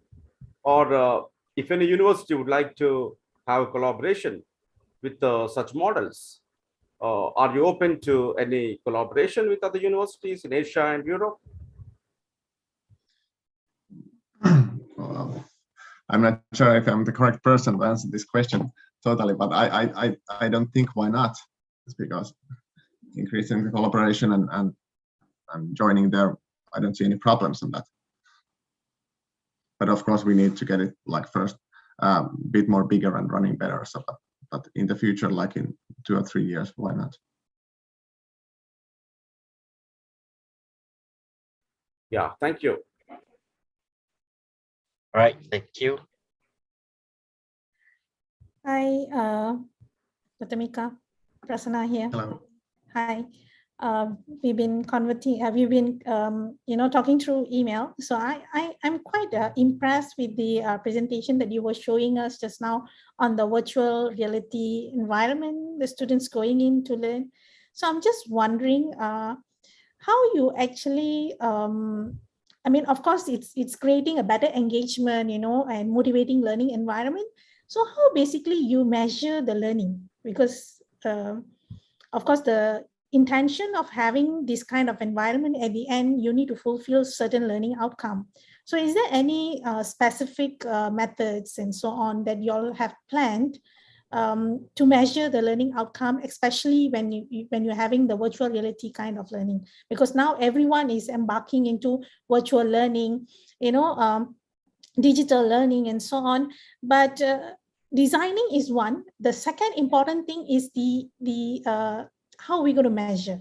So I'm really interested to know that. So if you have anything that you've been working on, maybe you can share with us. Thank you. Yeah, that's a good question. This whole approach is about the challenge-based learning, and that is not part of our work package, but we have separate work package for that. But as far as I know, they are currently developing responses for your questions as well, and also what I mentioned earlier about these challenges and these challenges is that for all the challenges there is assigned a teacher, which is like kind of teacher, but it's a bit different role. They are calling it teachers. So the teacher will be helping, of course, also those groups and seeing what is happening there, and if they have any issues there, and of course this measuring the outcomes and how well they achieve the results they are targeting as well. So the team chair has quite a big role also in that.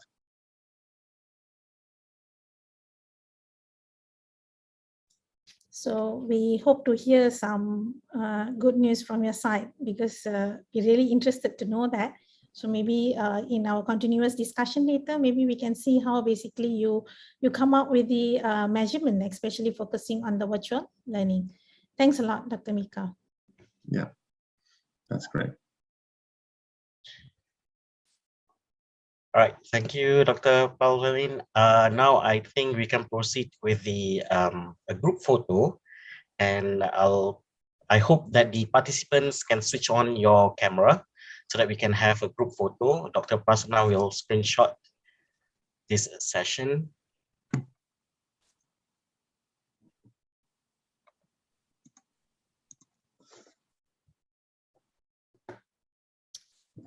Okay, 1, 2, 3.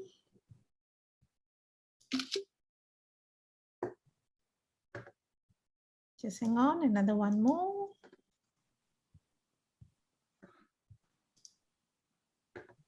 Okay, 1, 2, 3.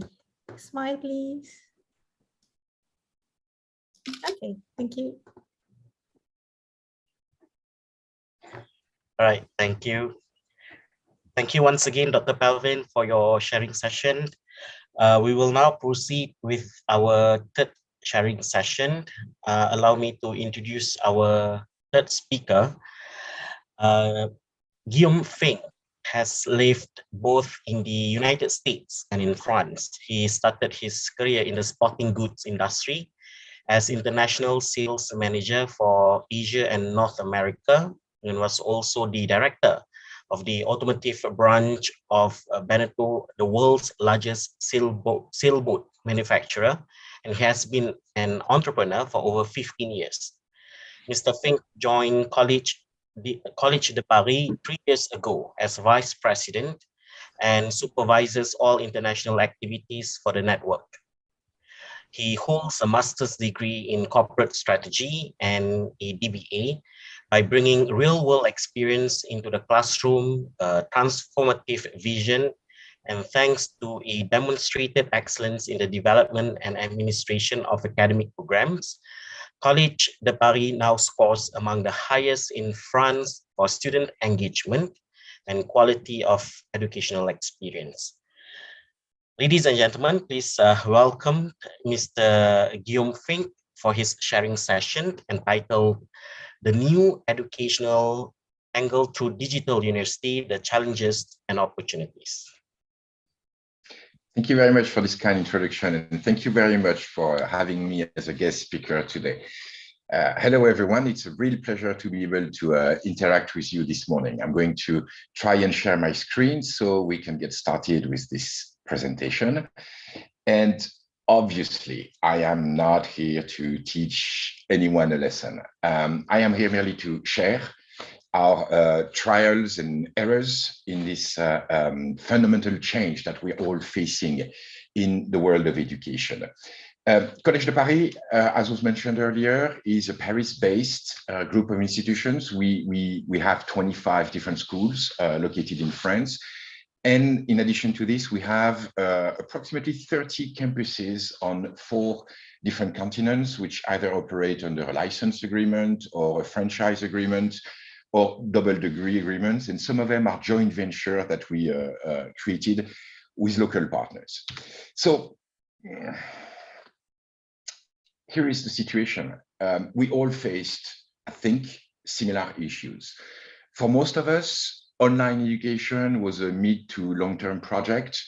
And all of a sudden, we were facing a wall. The pandemic forced us to immediately switch and start using tools that few of us actually really mastered. And you've all seen the disasters happening when we had to switch to Teams and Zoom literally from one day to the next. That's when we realized that tools were not the product. And that forced us to really raise a fundamental question. Are pure players, those who were born as online education institutions, going to destroy the brick and mortar institutions? Are we going to face the same situation as small shop owners in city centers when Amazon takes their customers away? For us, it was literally an existential question that we quickly had to bring a response to. And I think all of us here really shared the same questions as to how we could actually not just survive, but also strive potentially from this new situation that was brought to us. So we quickly, when we realized that switching to Teams and Zoom really brought abysmal student satisfaction feedback, that our professors were not necessarily adapting to this new delivery mode. When we learned that doing a class online is not about sharing a PowerPoint on a screen, it's fundamentally something more. We tried working on a version 2 more quietly, no longer in an emergency panic mode. And based on what we'd learned from what I want to call phase 1, we tried to answer 3 questions. The first one is, who are we actually speaking to when we want to consider online education? Traditionally, our public is made of working adults, certifying programs, and traditional long-term programs such as BBAs, MBAs, and DBAs. The fundamental change that we had to understand is that unlike brick and mortar models, we were no longer speaking to a small circle around our campus. We were literally from one day to the next speaking to the entire planet, because that's what online literally is. And that forced us to completely rethink fundamental questions such as languages. What language do we teach in? Do we teach in 55 languages because this is where our students come from? Do we standardize everything in English at the risk of losing lots of our students? What's the proper time to educate people? And then we faced other more operational issues. What happens when a student in Argentina is not allowed to pay for his education abroad because the government limits transactions to $200 a month? What happens to a student in Nigeria when the local currency, the Naira, fluctuates so much that the student literally has no idea how much he's paying for his education? We had to bring solutions to these very pragmatic issues. And then we asked the question of the proper model. The answer we found was that the hybrid model seemed to be best with local tutoring. And we also found that it's not because someone is online that that student no longer requires solutions of mobility, studying abroad, and things like this that we've been able to offer in the more traditional model. And then we had to answer another series of questions. How do we face universities, sometimes public universities, sometimes very prestigious brands, who made the choice of offering free online courses? How do we, as a private institution, deal with this issue? Can we still monetize our product? Where will revenues come from if the standard on online education becomes freemium? What options can we monetize? And then we asked another question. We realized that many of our students, especially abroad, were students who were working candidates. They had a day job and they chose online education also because it gave them a level of flexibility. So we tried various solutions. For example, we launched what we call modular programs. So rather than registering for an MBA, you register for one course of that MBA program. You get a certificate when you pass the course. ECTS, which are the European credit system, have an advantage, is that they are valid for life. So nothing stops us from saying to a student, well, you could take 10 years to finish your MBA. All you need to do is add 12 certificates for the 12 courses scheduled in that program. You are in control of your timing, you're in control of your finance. And so the course by course model for us has been actually quite successful, specifically for some reason on the African continent. The third big question was, is it the end of the brick and mortar model? And our answer is no. It doesn't mean it's the right answer. It's the answer we found. All of the candidates we were able to get feedback on all told us that they were also looking for some form of student experience, the kind of student experience you get on campus. So we have to find ways to actually integrate that. That's part of the hybridization. In the end, we are an institution, a group of institutions that keeps a promise. The degree you're going to get from us is going to give you access to job opportunities. And job opportunities are local. They're not necessarily worldwide. And so for 90% of our students, our job is not just to deliver a piece of paper, it's also to bring them an employment opportunity or a series of employment opportunities. And that has to be local. So the online mechanism does not necessarily work for that part of the job. And then we found that this new situation also forced us to come up with new ideas in terms of programs and actual schools. We launched last month a new school in our group called the Metaverse College. This is something that would have never been able to launch properly, by a brick and mortar institution just a year ago. It was actually a success from day one because the world is now ready. And so our job is also to not just move an existing program to an online solution in some way, it's also to reinvent the type of offer in education that we want to bring. And so the key points of what we have learned and that has been successful for us are the following. First, online can bring you free education in many, many, many ways. But the key for all the students we have spoken to remains the recognition of the degree and your accreditation.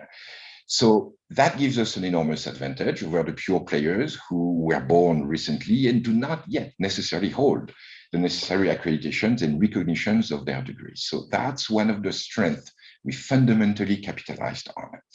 The second thing is that when you study online, you actually have more time available because you have more flexibility and you're no longer stuck in a model where you study for a few hours a day. You can actually expand your learning time and you can expand the length of your program. So it's a wonderful opportunity to develop joint degrees. We were in an ideal position to do this because we have 25 different institutions in our network.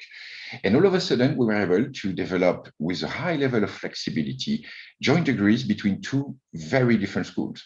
We have a design school, and all of a sudden, we're able to produce a joint degree with a business school. We have a music school. We were able, by producing a joint degree with our business school, to imagine a new program in music production where you need both musical skills and managerial skills. We had to completely rethink the delivery mode of our courses. We didn't find that there was a perfect solution, whether it should be asynchronous or synchronous or PowerPoint or Word documents or videos. So actually, we completely rethought things and came up with a solution that is highly complex to set up, but seems to be the best working one, at least for us, which is literally to give candidates full freedom. Some require synchronous contact with educators, others don't. And pre-recorded videos will work just fine. Some students work best with written documents, and they actually study their courses by reading, just like we would be reading a book. We need the proper content for that. And then we realized that if we indeed intended to speak to the entire world, well, we would have to be able to communicate both in terms of advertising and marketing and in terms of administrative work. So we took the easy road. We bought an advertising agency, an online advertising agency.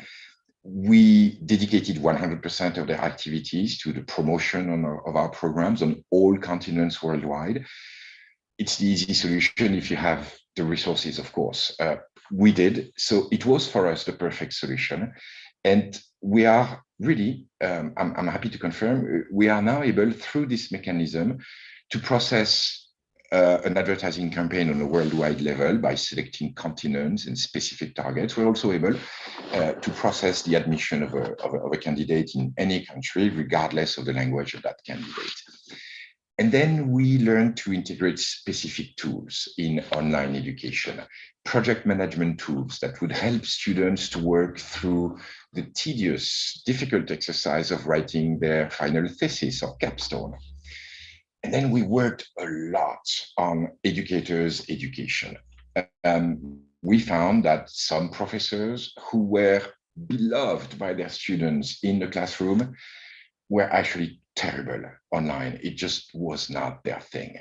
On the other hand, we discovered new talents of people who immediately were able to switch to an online mode in a very, very successful way. So we capitalized on what we learned from our failures and our mistakes and our trials.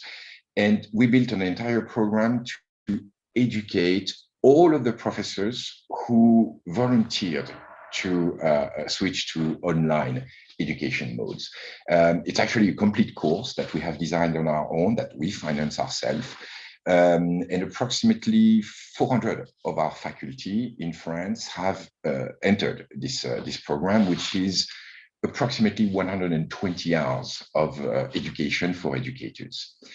We also had to find ways for online students to interact so that they wouldn't be stuck in their living room or their kitchen or their office, but would actually share a common experience when they went through their education. And we also found that very much like the car industry, when the car industry wants to launch a luxury brand, they can't do it on the initial one. It doesn't work. So when Toyota wants to enter the world of luxury, they have to invent Lexus. We actually had to do the same thing, not towards luxury, but towards actual online education, such as, for example, the Metaverse College that we have created. In terms of useful tools that have worked very well for us, that I'm happy to share with you, we identified a fantastic project thesis management software called Accelleria, which we tested on several of our platforms with excellent student feedback. Working on a thesis is always a difficult exercise. It seems that it's even more difficult in online education. And so specific tools like this that really guide the students really showed enormous potential. The second tool that we have found that really worked in online education was to actually make students collaborate together. So we invented international challenges. We work at the service of a dedicated company, a restaurant, an African food producer, a blockchain startup, a fashion company out of France, who have an international question. The fashion company has very strong ethical values. They want to make sure that their impact on the environment is the lowest possible. They want to produce locally. How can you make such values compatible with the ambition of becoming an international brand? It's a complex question.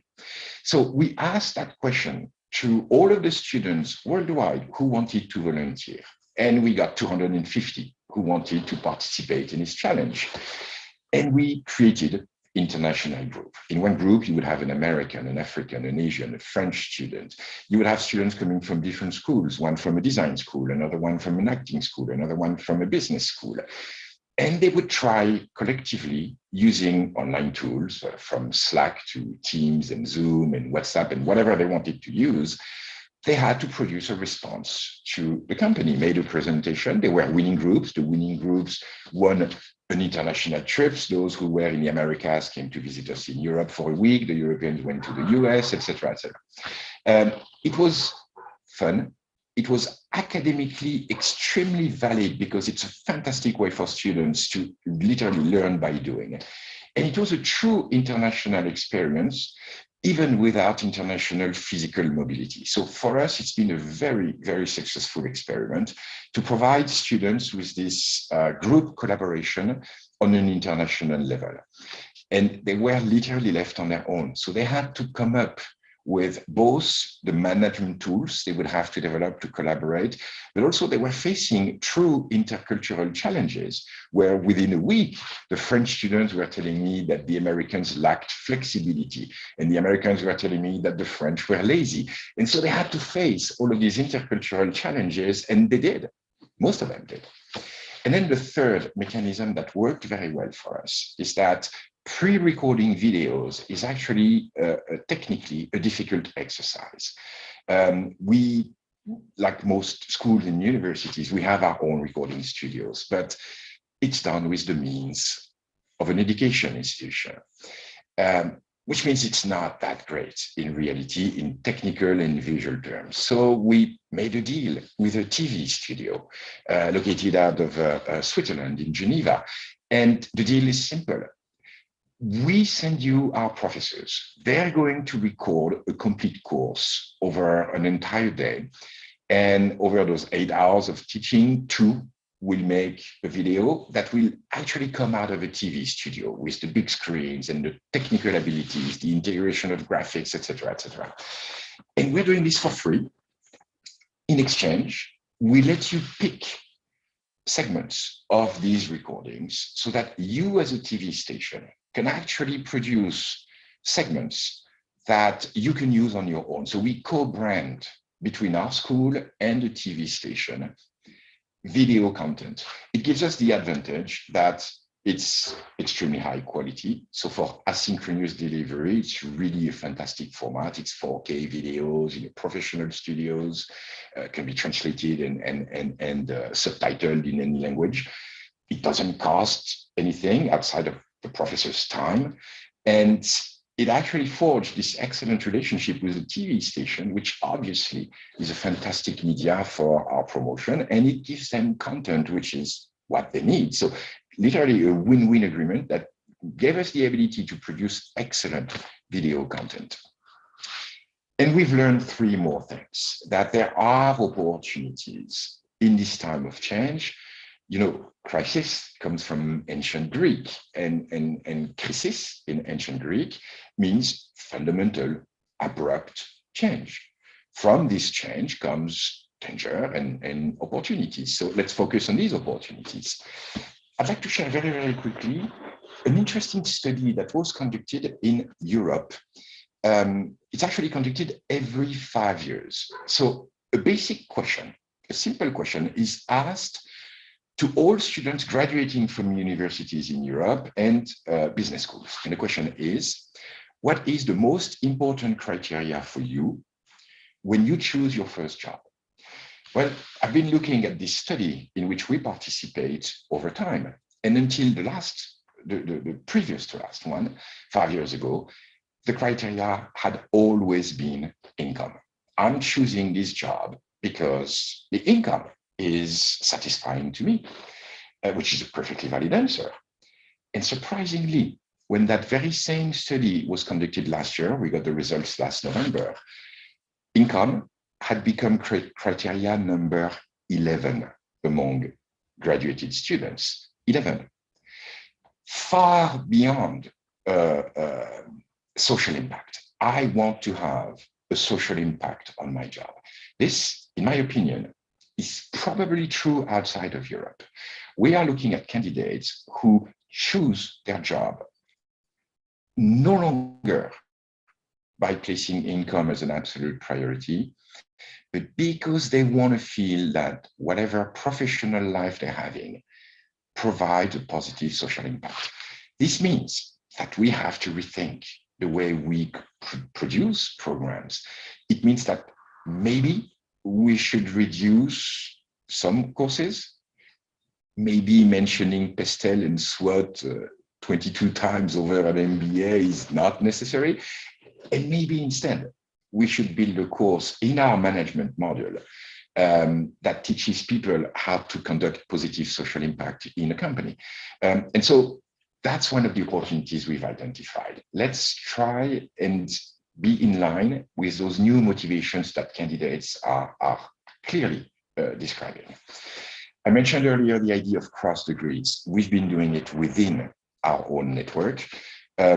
I think the next step will be for us to do it outside of our network of schools, because cross degrees are a fantastic added value for students. They're also an excellent way to build international scientific cooperations with universities.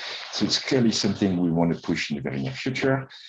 And also, not a new idea, and I know many universities have already built such a system, but the idea of integrating inside a university program professional certifications is actually working extremely well. Replacing a project management course by a PMI certification course brings added value. You get a professional certification that is recognized worldwide in addition to your degree.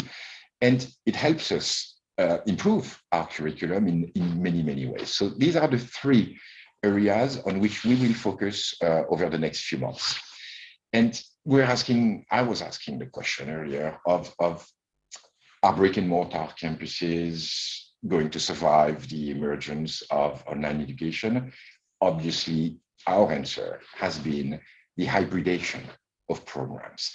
We're lucky. We were able to build in the last 2 years a network of 30 partner campuses all over the world.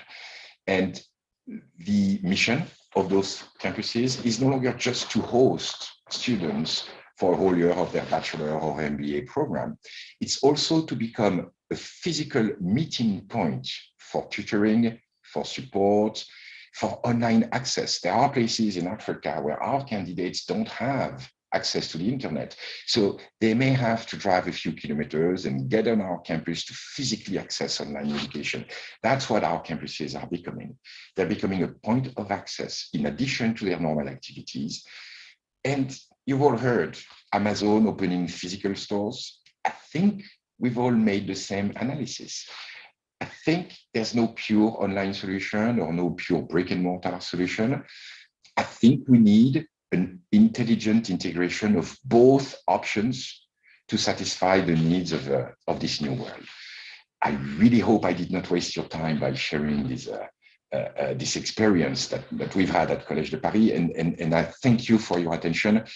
And of course, if there are any questions, I will be very, very happy to answer them. Thank you very much. Thank you very much, Mr. Fink.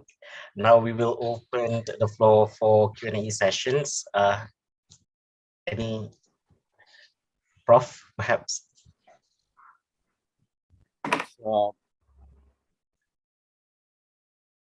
Thank you very much for such an elaborative and wonderful presentation.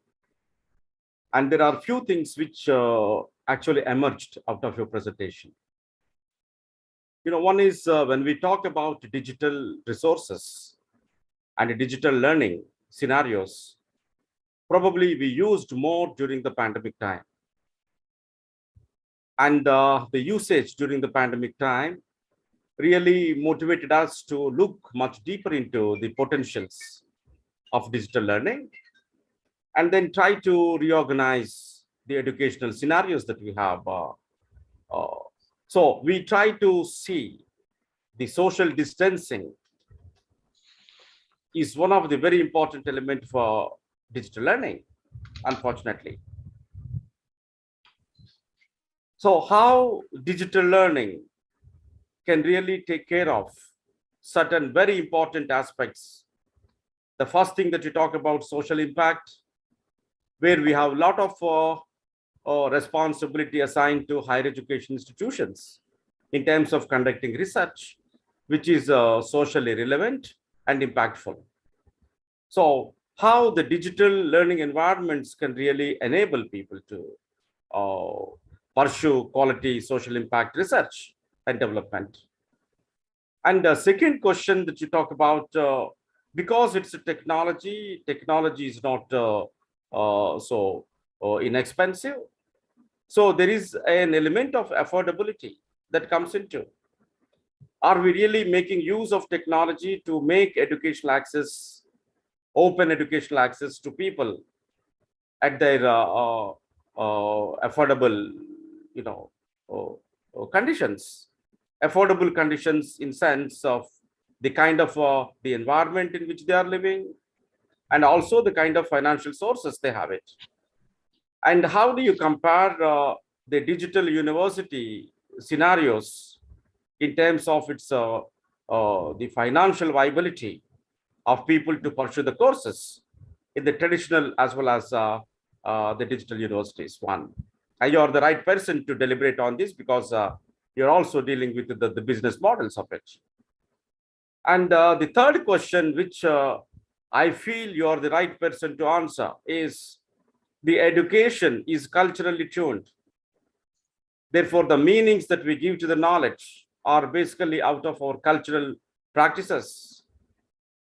And when you talk about standardizing content and presenting through the digital universities, how this content can really make an impact to culturally fine-tuned learner.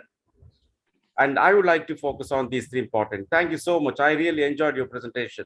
Well, thank you very much, Karanam. And these are all very valid questions. So I'll try to answer them in a synthetic way. The first question implies that we have to integrate academic content that already existed from our existing schools or universities, modify it in the most appropriate way to integrate both the technological aspects of things, the delivery mode, etc., the financial model. We have to re-educate the educators so they can actually know and use those online tools and all of this.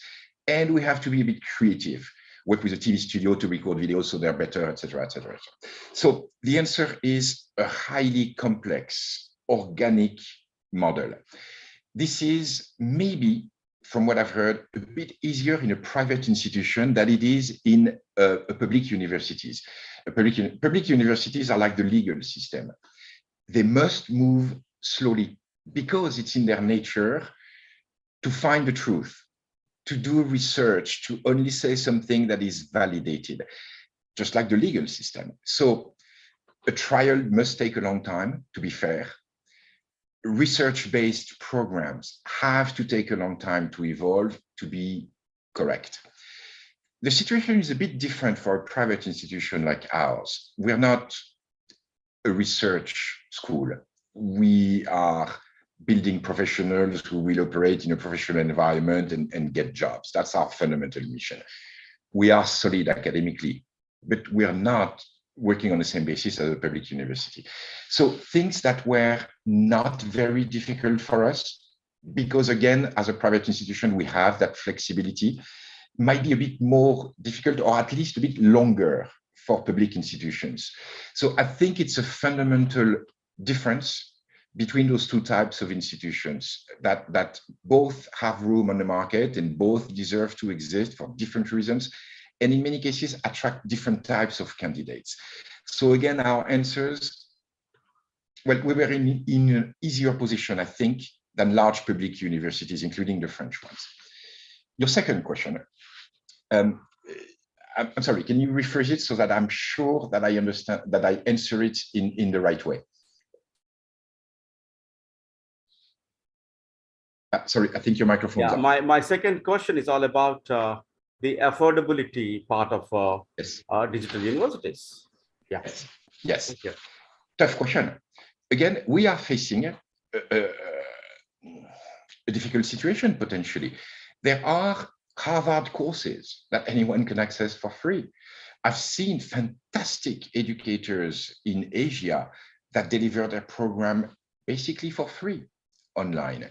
How do I find a place in that situation as a private institution that needs, in the end, to be profitable to continue to exist? Just to give you a little bit of background, this is not exactly a new situation for us in France. In reality, most of Western Europe has free public education. So we have to exist across the street from an excellent public university where students don't pay for their education. And we've been able to survive. There are 250 private schools in France that are doing okay, even when they ask money, when public universities are not. There is one fundamental reason for this. We have a system in France that makes it possible for us to enroll our students, to have their tuition fees paid by a corporation at 100%, and they are on what we call a work-study program. So essentially, they study part-time, they work part-time, they get paid, and their education is paid by a corporation. For us, it is 75% of our registered students in France. So it becomes free for those students because we have a specific legal framework to make them work and study at the same time. We had to imagine a system that we can duplicate this everywhere in the world. So we had to find a system that would make online education affordable, even though we still need a little bit of money in the end. We couldn't duplicate this, obviously. So we were inspired by what the automobile industry did in the 80s and 90s. Japanese cars were good cars, and they were also incredibly competitive in Europe and in the USA in terms of pricing. For one reason, the Japanese manufacturers charged a large premium on their home market. So their cars were a lot more expensive in Japan than they were anywhere else, which seems counterintuitive because they're made locally. But that's where actually they were generating their margin. And generating so much margin locally with your old business makes it possible for you to be incredibly affordable and to compensate a much lower margin with volume on other markets. So we took that idea and simply adapted it to our system. We are profitable with our traditional system. That's where we can generate enough margin to sponsor the cost of online education, which is the new model, with much, much, much smaller margins. I'm talking about margins as if it were a product, a cheeseburger or a car, but we all agree this is a bit different. We know and we never forget that the people who choose us for their higher education are making one of the most important decisions in their life and sometimes making a very substantial financial sacrifice. So we never forget this. But in the end, we're talking about money in that question. So essentially, we generate a lot of margin on our home market because we can. That makes it possible for us to sell our programs online for the entire world at a much lower price than we would otherwise, where a tiny little margin is compensated by volume. So I hope that answers your question. And your third question, if you'd be kind enough, Karam, to remind me the content. The third question is talking about the digital content and its cultural context. Yes, fantastic question. From the moment you switch to a logic where I'm going to educate French students in France, and there will be a few foreign students, they could come from anywhere, but they will be in a French cultural environment. So those French students will have to adapt to life in France and to our cultural mechanisms. When you switch from that model, that's very easy, to a model where all of a sudden you're facing online a group of 25 people who each come from 25 different countries with 25 different mindsets, with an approach that says, hey, this content here is not appropriate for me. I'll give you a very precise example. We have an excellent fashion school. Part of the master program in that fashion school is to learn how to draw. And part of that course is nude drawing. Now, nude drawing is not a perverted exercise. It's a legitimate art form in the French culture. If I bring nude drawing to every country in the world, I will become illegal as a school in those countries. It is simply not acceptable in their culture. I have a hospitality MBA in which there's a large portion dedicated to wine and alcohol, beverage management and yield management. There are many countries in the world where this is simply not acceptable culturally. So we had, again, to adapt. And again, it's a bit easier for us because it's part of our DNA to be quick and to adapt in very much the same way as a corporation would. And so we were a little bit lucky. The French accreditor gives us a certain level of flexibility. In other words, we can change up to 30% of a validated program content to adapt to the necessary needs of the market. In the past, we used that flexibility purely to make sure we would deliver locally a program that would be very relevant for a market. For example, in Kazakhstan, we opened a concentration of our MBA in oil and gas management because it was relevant to this market. So we changed up to 30% of the program to adapt. We did it not for the same reason, not necessarily to adapt to professional needs, but to adapt to cultural needs. But that cannot be duplicated for everyone everywhere. It worked for us because we had the academic flexibility to produce and adapt our content, because we had local partners who were able to produce new content in partnership with us that we could validate, that would be relevant and acceptable. And also because we are lucky to have an accreditor that gives us that level of flexibility. So that cannot be duplicated everywhere for everyone. We got a little lucky. We had the right structure to build this. Yeah, thank you. My pleasure. And if there is no question from anybody, I'm very curious to know from you that what are the major popular programs that students usually choose in the digital university setup? And number two, what are the kind of learners that usually enroll into digital universities? We have really a large variety of candidates, and it's very different depending on which country we work in. For example, on the African continent, almost 90% of our candidates are working professionals. These are people who they're an employee in a bank.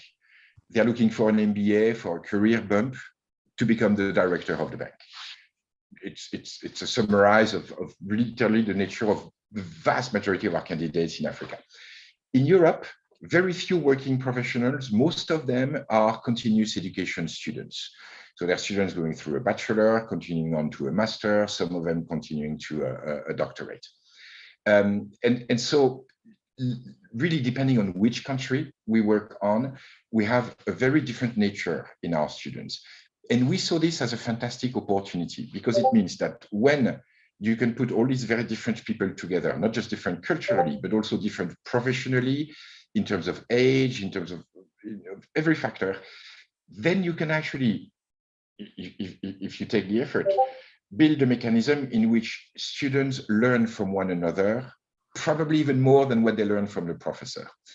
So if we teach our faculty to capitalize on the fact that here in this class is someone who's actually worked in a bank for 5 years, here in this class is someone who was a policeman, here in this class is someone who wants to be a lawyer, but wants also to understand sports management.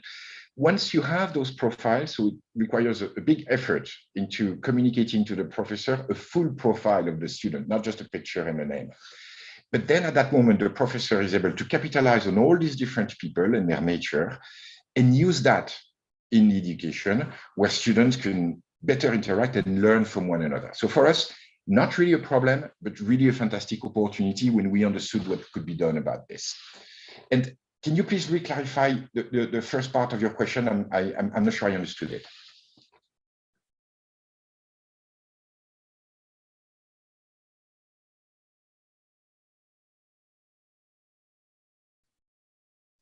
Karnam, your microphone's off. Can you rephrase for me the first part of your question?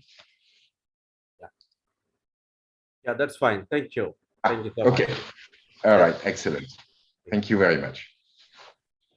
All right. And we will get in touch with you in terms of to see that how eASEM, our research network, can collaborate with ongoing platforms. That would be fantastic. Thank you very much. Thank you. Thank you. Thank you very much, Mr. Fink. I guess we will proceed with the group photo session. We would appreciate all participants to switch on your camera for a group photo.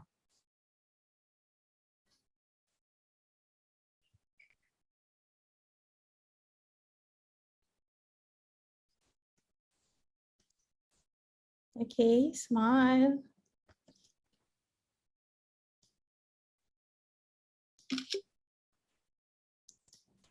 Okay, another one more. 1, 2, 3. Okay, thank you. So once again, thank you so much, Mr. Fink, for your sharing session. Ladies and gentlemen, I would like to remind all of you to fill out the feedback form in which the link is shared in the chat box.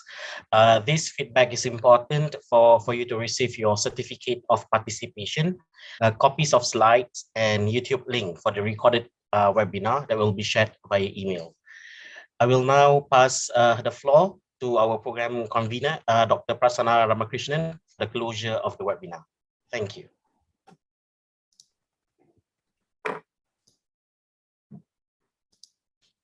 Okay, thank you to our MC, Cik Ilyas. Okay, to distinguished speakers, research network members, and also participants, it's a great pleasure for me to say a few words at the end of this webinar. I am very grateful to have this opportunity to become the program convener for this webinar. So today we have heard topics concerning challenges, leveraging opportunities, and also indulging initiatives surrounding the digital university. Indeed, it's a very interesting topic that's been shared by our speakers today. Hope this webinar helped in creating understanding regarding digital universities for the participants today. Now we have come to the end of this webinar. I would like to express my warmest thanks to Prof. Karanam Pushpanathan for giving me this opportunity to organize this webinar. So thank you for joining us today and hope to see all of you in our upcoming events. Thank you. Bye-bye. Bye-bye. Great job, Prasanna. Thank you and bye-bye. Thank you. Thank you. Bye-bye. Thank you, Dr. Push.